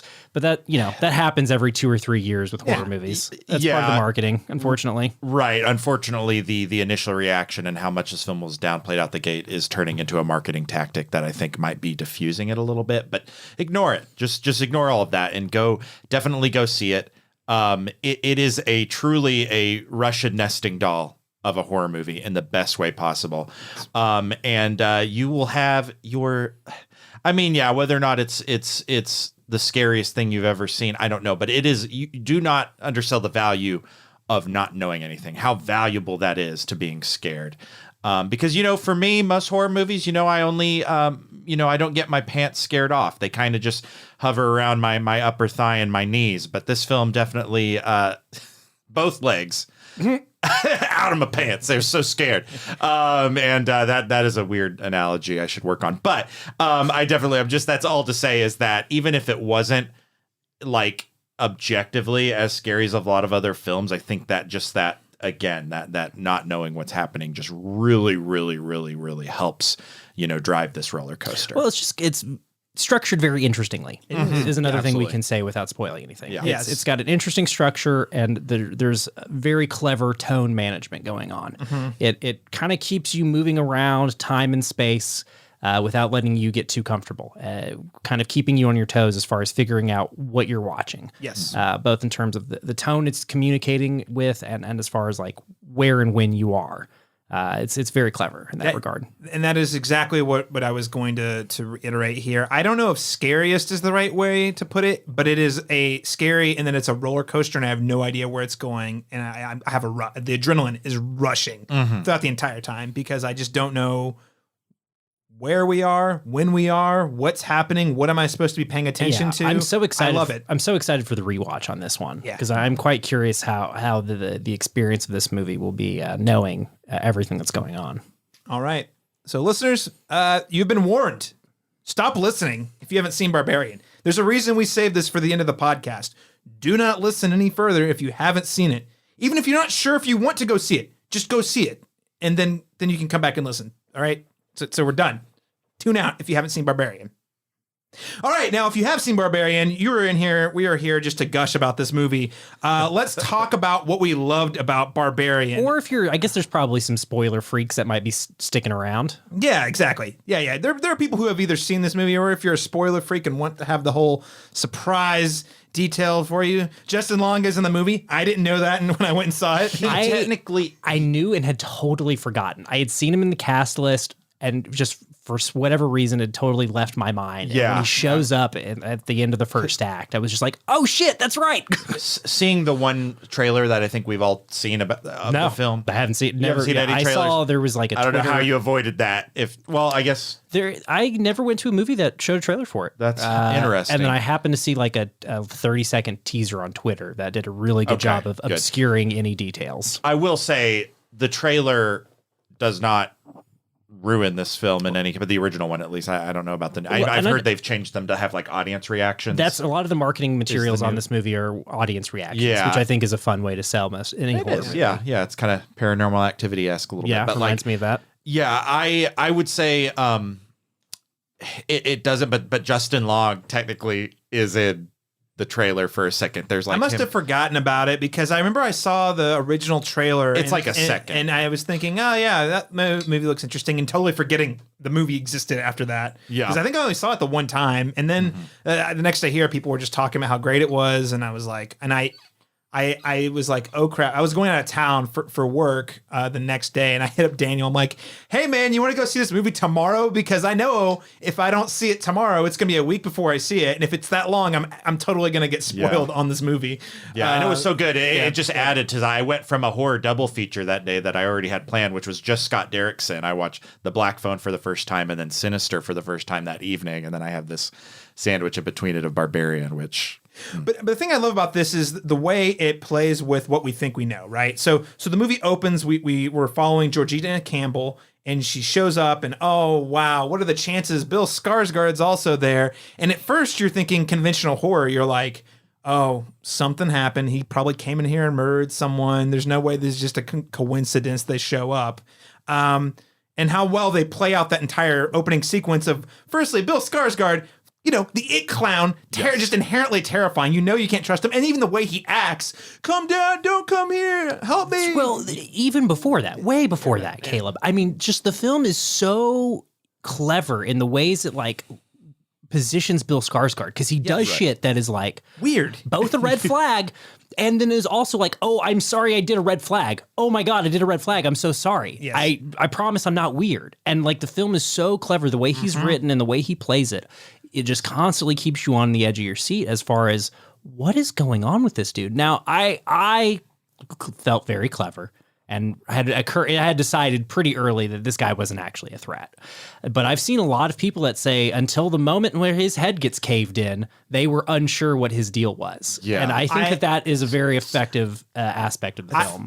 I was thinking there was something bigger going on, but he was also a threat at the same. I thought both things were true. I just didn't know how he fit into it. It turns out he didn't. Yeah, I decided around the time he saves her from being locked in the basement that he was a red herring. And it's, you know, obviously that was confirmed for me shortly thereafter. Yeah, the film absolutely uses it to your advantage, because how many times do we see a Skarsgård cast? You can't trust anything? a Skarsgård in a horror movie. No. Yeah. In a basement of all places? No. You can't. No. There's three of them, and you can't trust one of them. Yeah.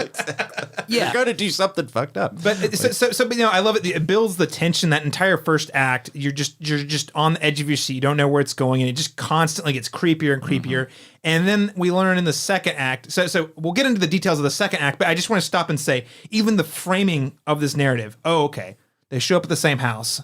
How weird. Double booked Airbnb. I can't believe that actually happened. That never really happens, right? The movie's like, yeah, it does happen all the time because property management companies don't give a shit. No. And then it kind of plays into the larger kind of like criticism about the gentrification. Just social structures. Exactly. Just like the ways in which our systems don't really give a shit about the complications of real human need. Right. Whether it's property management companies or the police, it doesn't matter. Our systems are just not set up to take care of people. And like in the film, like is so clever in the ways it engages with those themes without beating you over the head with them. And again, the ways it plays with gender and like those same kind of gender-based scares that we talked about for Watcher and Men, this film is definitely trafficking in that and like draws a through line between all sorts of threatening and or menacing male behaviors of different, you know, varying levels of danger, of menace, of evil, and just like draws the through line between all these different behaviors without, again, beating you over the head about like, we're a post-Me Too movie. Like, no, it's like very clever and subversive and still about like real world shit. And I love it when a movie's able to succeed on those levels. You know, I think you put it really well because I never felt like the movie was hitting me up the head. It introduces all these like seemingly disparate ideas, but brings it all together through the Georgina Campbell character and sort of her journey. Well, and I think, the Justin Long character is there as sort of the secondary protagonist or with deuteragonist if you want to get fancy. Well, I love it though, because you point out the different types of male behavior. So we have an actual serial killer in the movie. Yes. We have Bill Skarsgård, who is an innocent guy, but just kind of shady. And then you have Justin Long, who's totally like a scumbag who there's like, I don't know about you. I'm interested to hear. Did you even think there was a 2% chance he was going to turn around in this movie? That's such a joy of this film, right? Is like the Justin Long character, because he's introduced and you're unclear, like, what's this guy's deal? He's been accused of workplace indiscretion, and we don't even straight up sexual assault. We don't know yet, but that's the thing. Initially, it's ambiguous. That's what I mean. Yeah. I mean, when he gets that first phone call, we don't know exactly what he's being accused of. Until they until the end of it. Yeah, until the end of it. Well, no, but to Dalton's point, it takes a while into that conversation. It does. Yeah, it's a long scene. We do get what we learn what the accusation is. Yeah. Then we don't really get much more info on his character than that he's kind of a schmuck. No. He's just kind of a dipshit. And then we get an F slur out of him, and as he's on the phone with an old high school buddy, and you go, ooh, I think I know what kind of guy this is. Yep. I think I know this guy. Yep. And then he does just straight up say what he did. And at that point, the movie says, yep, Justin Long did an essay. That is what this character is. And then it still keeps you on your toes about what is going to happen with this character. Is he going to have a moment of like real human growth? And it lets you think maybe for a second. Yeah. Until he tries to kill the protagonist. Yeah, and it's an amazing turn, by the way. Right, I'm gonna go back and be a better person. Well, you don't want it. I think the film has done a really good job of like when it gets for me anyway. When it gets to that scene of letting that character have a moment of like self-reflection, and you're like, this doesn't feel earned. I don't want him to become a good guy. I don't want him to have a moment of redemption. Like it feels hollow in the moment, and then the film like reveals to you, yep, yeah. We were messing with you. We're not going to let this guy redeem himself. As frankly, a lot of the apologies around Me Too movement stuff has been, which is very hollow. Yeah, exactly. And unfulfilling. And I love the, it's gross scene, really well done scene where he's in the bar telling his friend, where his friend's like, just tell it to me straight. Did you do it? You can be honest. We're a safe place. And he's like, no, I didn't do it. I mean, yeah, she said no. It just, the way it goes, you just like, firstly, you get grossed out. But secondly, just the way Justin Long commits to like, he in his own head has convinced himself. He's rationalized it away. Yeah. Exactly. Yeah. He'd fit right at home with some former leadership of or the current leadership, I can't remember, of Blizzard Activision. Like, he just fits that like idea that it's just downplayed and I have so much pride. But he's also always constantly exploiting, and even this is related to something else, but like when he gets into the basement and he realizes like trying to figure out how much this house is actually worth. Such a funny bit. Yeah, dude. and he's like, oh wow, there's a terrifying fucking cellar down here. And then it's like breaks out the tape measure and is trying to like calculate, and he's like, and there's a whole thing about it's the whole first act of the movie fast forwarded, which is so clever. Like it's funny because we know what's going on, right? Like Justin Long is in this nightmare basement and in this clear snuff film room, trying to figure out how much square footage the house has. Yes, and how much does that apply to the overall like property value? Can I call this square footage on Zillow? And we haven't said yet, if you're stuck around for the spoiler portion of the show, it is revealed that Justin Long is the owner of this Airbnb that has these catacombs underneath it that is Georgina Campbell's character has found herself stuck in. Yeah, I appreciate the clarification. And again, I just think, obviously, the movie does all sorts of interesting things within the framework, but the way that we go from following this woman who gets in an Airbnb that accidentally gets double booked to jumping ahead however many months. It seems like a week. I think they say at some point it's been like a week. Yeah. So to the actual owner of the Airbnb, it's such a clever way for you to experience the same location from multiple perspectives where, she was just an innocent bystander. This guy is, like you said, kind of a scumbag or a schmuck trying to figure out how we can get the most money out of it and how those differing motivations rub up against each other. Because we have Georgina Campbell who is constantly doing totally stupid, irrational stuff. You want to know why? Because she's a good person.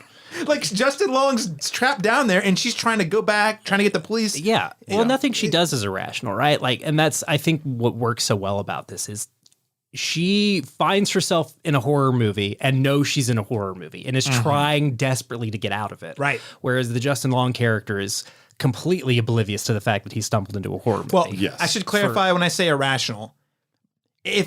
If her goal was to survive, she was doing things. She was trying to save Bill Skarsgård. She was trying to save Justin Long. Yeah, you know what I mean. Like that's the kind of thing. I mean, she survives. She does humanistic things that are not advantageous to her survival. Exactly. Yeah. Which is great. And I think when you contrast that against the Justin Long character, it really highlights just like how like these systems that have been put in place that are largely domineered by wealthier white dudes kind of screw over lots of other people.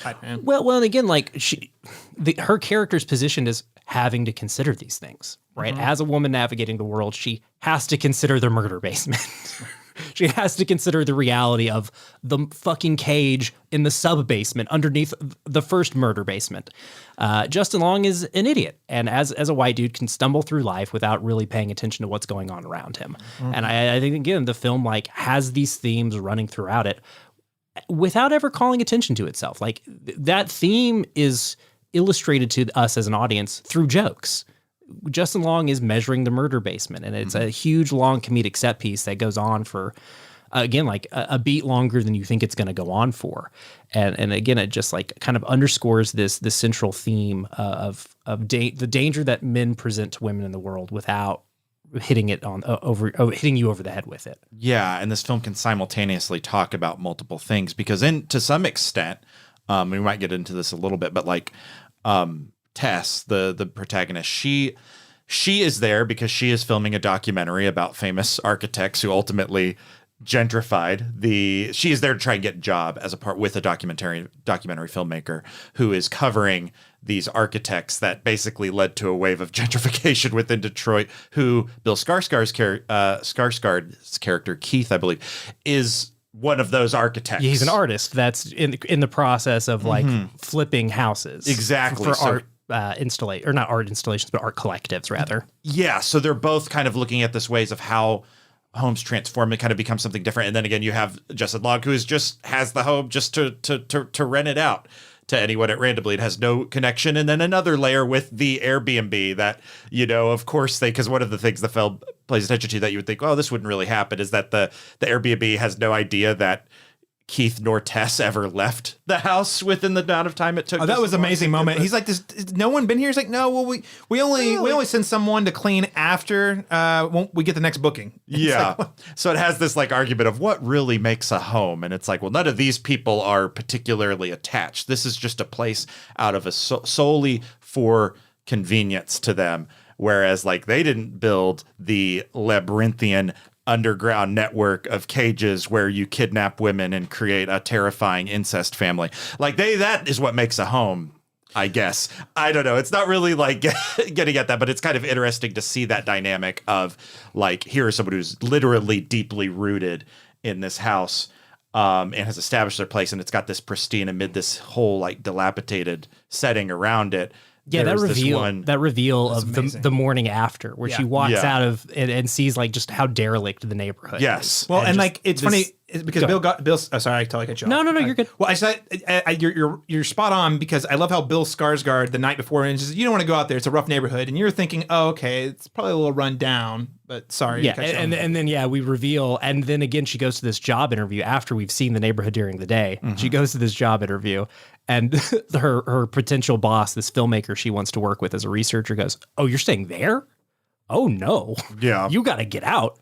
And then she gets home the next day or after that job interview, and a dude on the street is shouting at her, "Get out of that house!" Like I love these like constant, not reveals, but these constant reminders, I guess, that something is afoot, like something bad is happening, and the way that it kind of uses our tendency to, let's say, want to avoid unhoused people, or if somebody that doesn't fit in with our conception of polite society, we want to avoid that person, even though that person might be telling us something critical, trying to protect us from danger.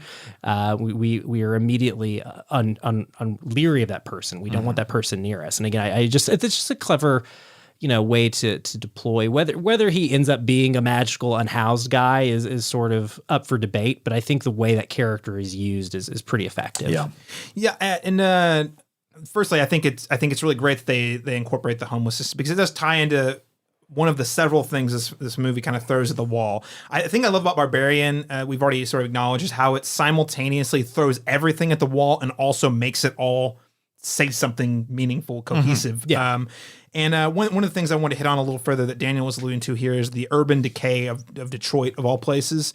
I feel like there's so many layers here, because we have this city that was once like at the height of the American prosperity, and we start to see the flashback when all of the neighbors are like, things aren't going great, we're leaving, and the serial killer is the guy who decides to stay, you know?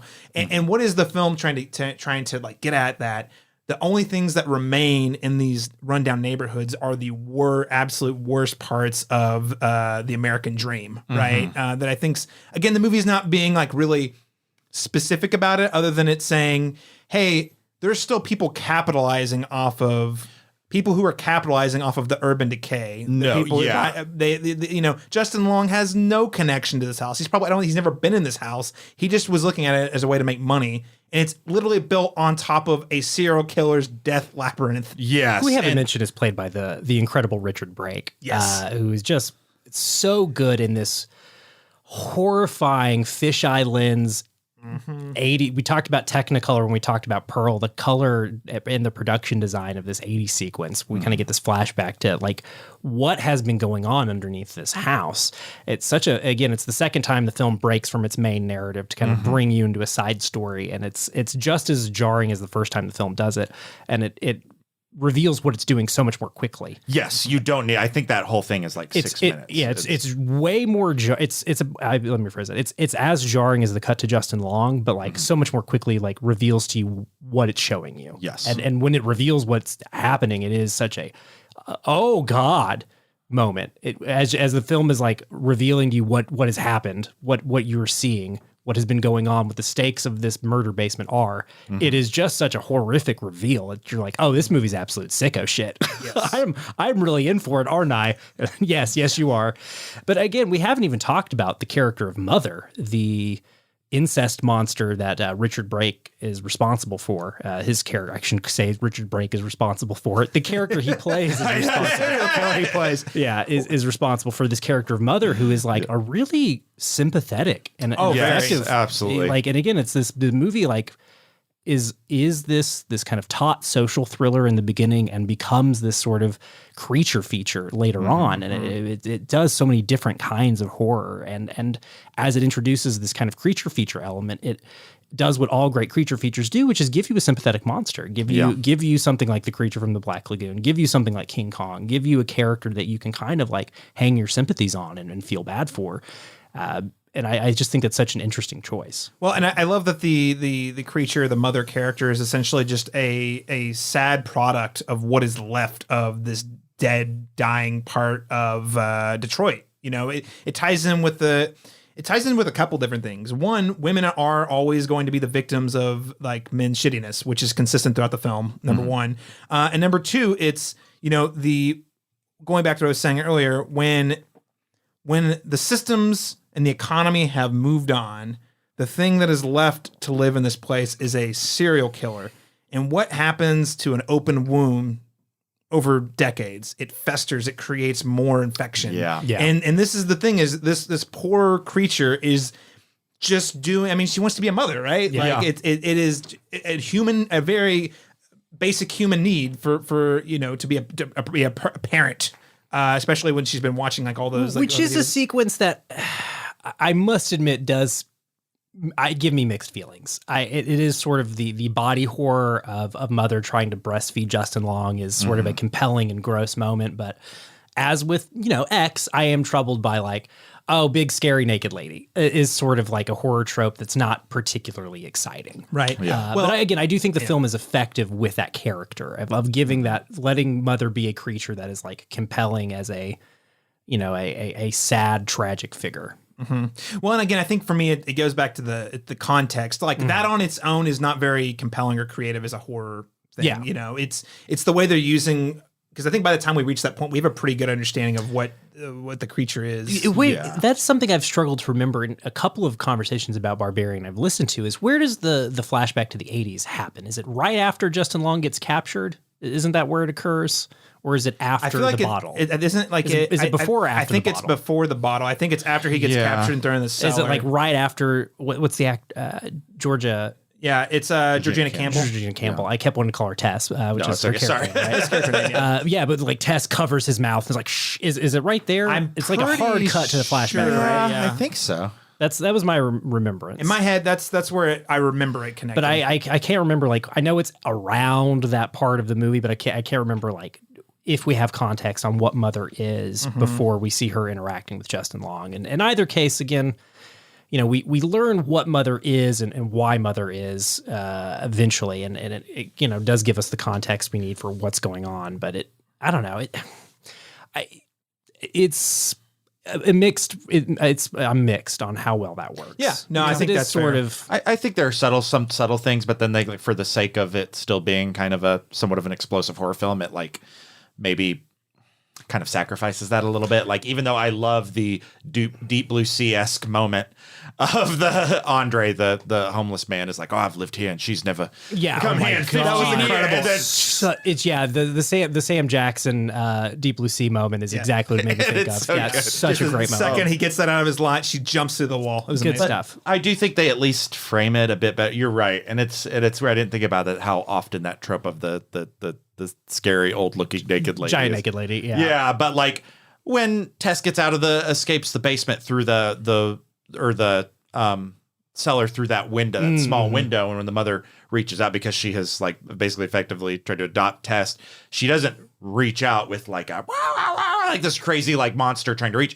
It's just this subtle like longing and like going back, and I feel like that's so much effective, and it does such a good subtle small way to distinguish this monster and again build that sympathy. I feel like because when we first see her, you know, she immediately smashes which I just think is such a great moment with her smashing Keith's head, because it's like, oh, you thought Bill Skarsgård was the like. Well, do you know the story about how Zach Krager wrote how this came to be? No. So he's sitting there. He's been writing. He wanted to write a scene that is, you know, was a man and a woman in a scene together, and like to put a bunch of red flags in a scene and to like watch the escalation of those.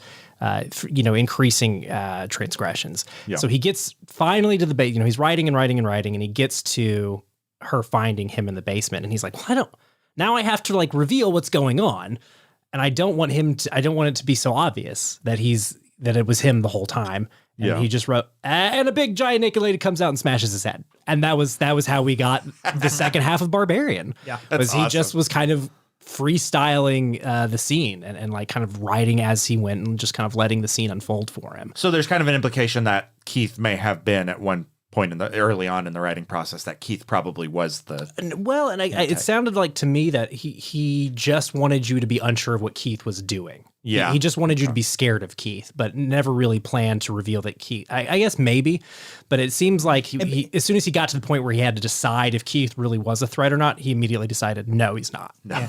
It sounds like he was more interested in writing the tension of the scene versus having a solid conclusion, which is great. I love it. Like, it works, I love that he was able to create this really compelling story to sort of surround what was originally, again, I think it's funny that's from the Whitest Kid You Know writer, what would have been a sketch, could have been a sketch in that show, fleshed out into a full-blown horror thriller. Well, and I think, again, with, you know, Get Out and Us and Nope, Jordan Peele sort of similarly shows that the same lesson you can take from sketch writing, which is you have to escalate and escalate and escalate and take that to its most logical conclusion. Yeah. And I think Jordan Peele's films all do that, and I think this film does that as well. And it just kind of shows you horror and comedy are, you know, sort of intrinsically linked in that they are going for an involuntary reaction. You're either trying to get a laugh or a squeal out of somebody. And those are not things that an audience can control. It's just, can you as an artist, as a storyteller, get that laugh, get that scream?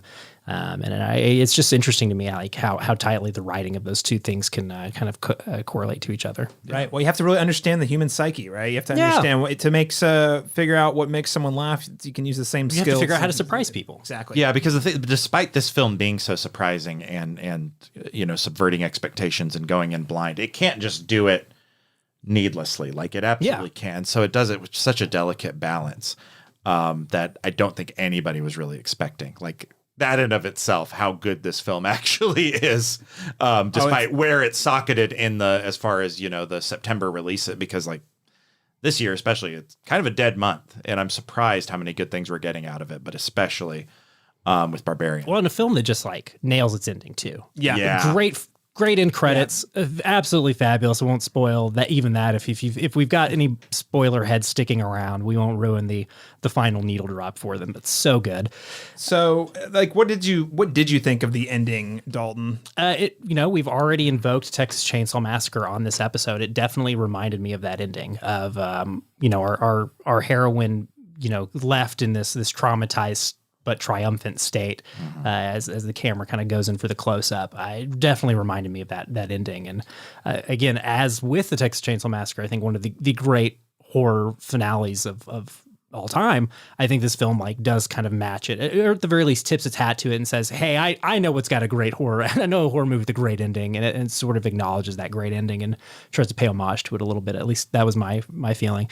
And again, I like the killing of Mother is not framed as the triumph of the movie. It's just framed as the escape from the terror. Right. It's not framed as a big badass moment. It is framed as a sort of tragic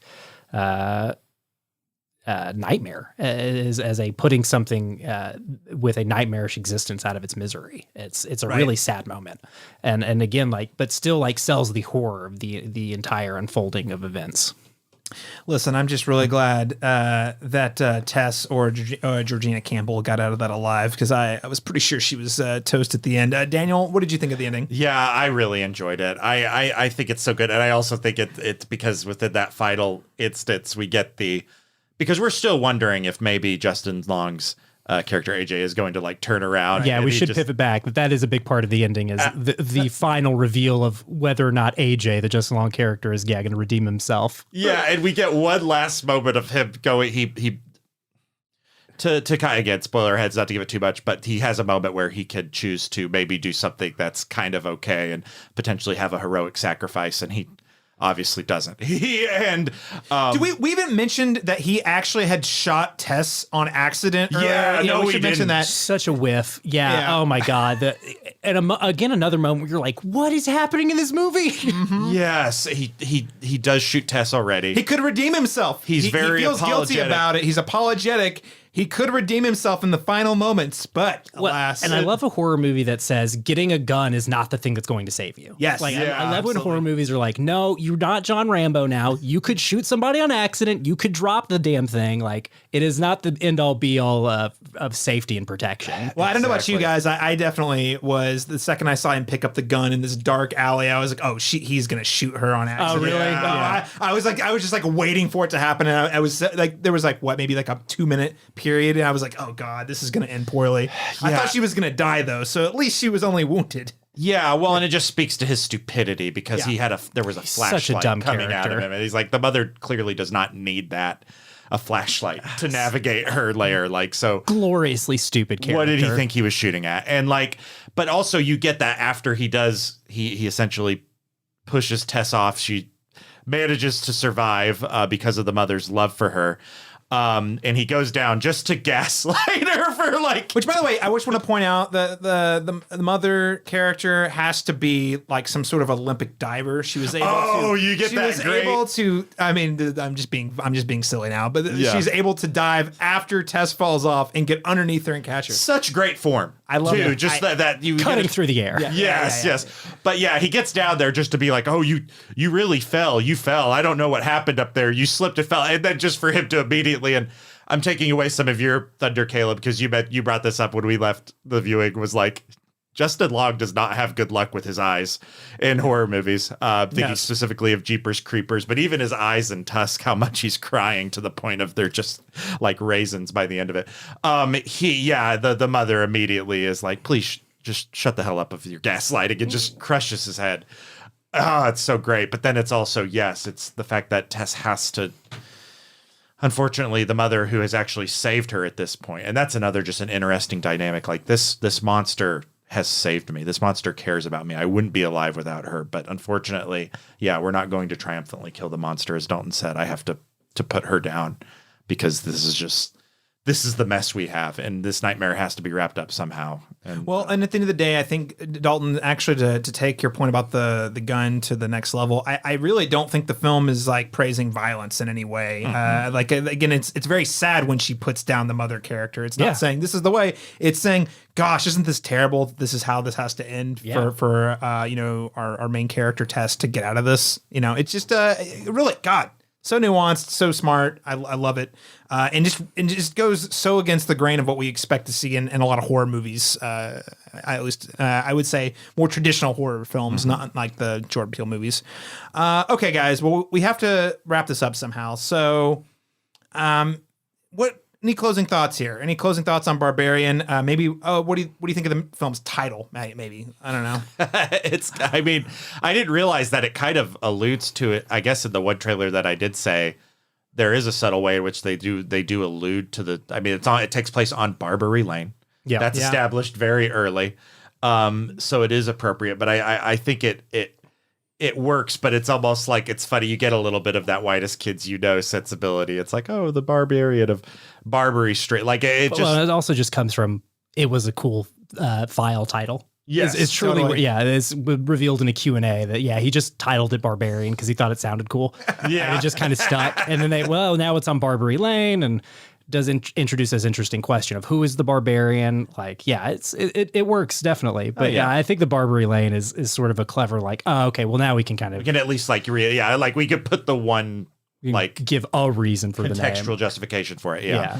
And I really like it. I think the ending, I think if I would say anything about Barbarian, if there are the spoiler heads that Dalton is alluding to, is like, if you have happened to see this film already, don't be a dick and spoil it with your friends. It's okay to want to watch it again, but you don't have to say anything about it. You don't have to keep people guessing. Just let them go into it blind. There may be a good chance you'll get to see it on a possibly streaming platform before this Halloween.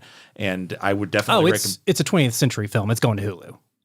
Exactly. Hulu's going to have this movie in a couple months. So, if you don't feel like getting out to the theater, like, it'll come to you. Yeah, absolutely. And let your friends if you're going to show anybody it, and you already know what's going to happen, just let them enjoy it. Hopefully your face will sell itself. I don't know how well it will hold up on subsequent viewings for me. I'm not really sure, but I still think it just does things so well that even with the mystery spoiled, it still holds up. I can't say for sure until I rewatch it, obviously, but I really do think there's a lot of meat on the bones in this movie. Again, not to repeat ourselves, but the way it's able to tie all these seemingly disparate ideas together through one cohesive story that is thematically resonant, that is also very timely to the world we live in. I don't want to like set myself up for disappointment, but I really do think this is going to hold up under repeat viewings. All right, well, I think that is going to bring us to letter grades. This has been such a fun conversation. I hate for it to end. We could talk about Barbarian for another hour probably, but we must, alas, give a final recommendation here. What letter grade would you give Barbarian? Daniel Bokemper, starting with you. Ooh, I'm going to say B+ for right now. It could depreciate with subsequent viewings, but it was so strong initially. I feel pretty confident in that B+. B+. Dalton Stewart? This is an A for me. I haven't had this much fun at the movies since before the pandemic. In the before times, this is the pandemic movie for me. I love this. It's missing that next thing to get me up to the A+, the full 5 out of 5 stars. But I like this movie a lot. It's a 4.5 stars, a full A. I love it. This is a great time at the movies. You should absolutely go see this. If you've stuck around for the spoiler conversation, you've probably, I guess we spoiled pretty much everything, but we still jumped around, and you've definitely missed the ways in which this film will deliver these spoilers to you. I think you will probably still have a good time, even if you know what's going to happen. The experience. It's so unforgettable. I mean, that's the thing. The spoilers are the surprises, but I don't want to undersell how good the filmmaking on display is here. And us just talking about it absolutely does not do the sequences justice. So, Dalton, I'm right there with you. I'm not going to say A+ because I haven't watched it again to really. This is one of those I could see it going either way. Yeah, I think I'm going to like it more, but it could be one of those without the thrills. It kind of loses a little bit of the wind out of its sails. So I want to say A. Great time at the movies. So much fun. I love that we can go to the movies and just be surprised and just shocked and go on a little adventure. I mean, that's what I'm makes so movies glad so this great. got a theatrical release. Yes, This absolutely. is the best crowd I had in ages. Oh yeah. Well, Daniel and I went and saw it at a matinee at Penn Square, and it was a great crowd. We in fact amazing crowd. We also had a person and a lady sitting a few chairs down from us who was reacting very loudly and viscerally. Yes. It was incredible. Yes. It was incredible. At one point, she apologized to kind of everyone a little bit, but I was like, the whole theater at a certain point, she's like, "I'm sorry, y'all. This is just wild." That is incredible. It was amazing. That's what you hope for at a horror movie. Oh, yeah. You hope for Exactly. somebody who cannot contain themselves. Exactly. Yeah. It was fantastic. Oh, I love it. All right, gentlemen. Well, where can listeners keep up with you and your work online? Dalton, I know you gave us a little about Good Trash Genre Cast earlier in your 10-year anniversary celebration, but where can people keep up with you and your work? If you want to follow what we're doing over at Good Trash, we're on Twitter at Good Trash Media. You can go check out our 10 years of Good Trash Marathon that we're doing right now. We're on Spotify finally. We're on Spotify, Apple Podcasts, Stitcher Radio. However you get your podcasts, we are probably there. I think we're even on Amazon Podcasts. That's Good Trash Genre Cast if you want to give us a listen. We just finished our 10 years marathon. As I mentioned, we did things like Escape from New York, But I'm a Cheerleader, Smokey and the Bandit, Men in Black. Films that just, that are near and dear to some of our hearts, or films that are kind of a piece with films that we cover on the show, things that didn't make sense that we hadn't gotten to. And now we're doing our 11th Shocktober, our 11th horror marathon. We're covering things like Candyman, the Nia DaCosta film, but we also spend a lot of time on that episode talking about the 1990 original. Of course, Nightmare on Elm Street, which I've already mentioned, but we're going to be covering 28 Days Later, The Babadook. So stick around for Halloween. It'll be a fun one. That's the Good Trash Genre Cast at Good Trash Media on Twitter. If you want to follow me individually, you can. I can't imagine why you'd want to do that, but it's at doll_stew if you want to find me on Twitter. But yeah, go check out Good Trash Genre Cast. We're wherever you get your podcasts. Awesome. Listeners, check it out. 10 years, huge achievement, like I said earlier, and Shocktober is a great time to get on board. Daniel Bokemper, where can people keep up with you and your work online? Yeah, mostly at the Cinematropolis, of course. Catch me on a few of the podcasts, the occasional essay. Also, you can find me writing book reviews for pretty much every issue of World Literature Today. One just dropped, so be sure to grab it. There'll be another before the end of the year as well, with another one of my reviews. But yeah, if you want to find me resharing basically my Cinematropolis things, you can find me on Twitter, Daniel_Bocamper, spell Bocamper, just the best you can, and Twitter will redirect you to me inevitably. And of course, you can keep up with everything we do over at the Cinematropolis at thecinematropolis.com or on our social media channels, facebook.com/the Cinematropolis or on Twitter at the Cinematrop. I'm tweeting about film, television, video games over on Twitter at CMastersTalk. That's letter C, Masters Talk. Lately, and until the end of October, actually, it's probably a lot of House of the Dragon thoughts because I'm also hosting my podcast, The Cast Beyond the Wall, where we're recapping every episode of House of the Dragon so far. Daniel Bokemper even joined us for an episode. Actually, 2 episodes. One on episode 3 of House of the Dragon, and also our sort of check-in, quote unquote, on Rings of Power, where we talked about how lack of power it has. All right, ladies and gentlemen, thanks so much for joining us. Happy spooky season. We're happy it's here. We'll be back next time with an in-depth review of Halloween Ends.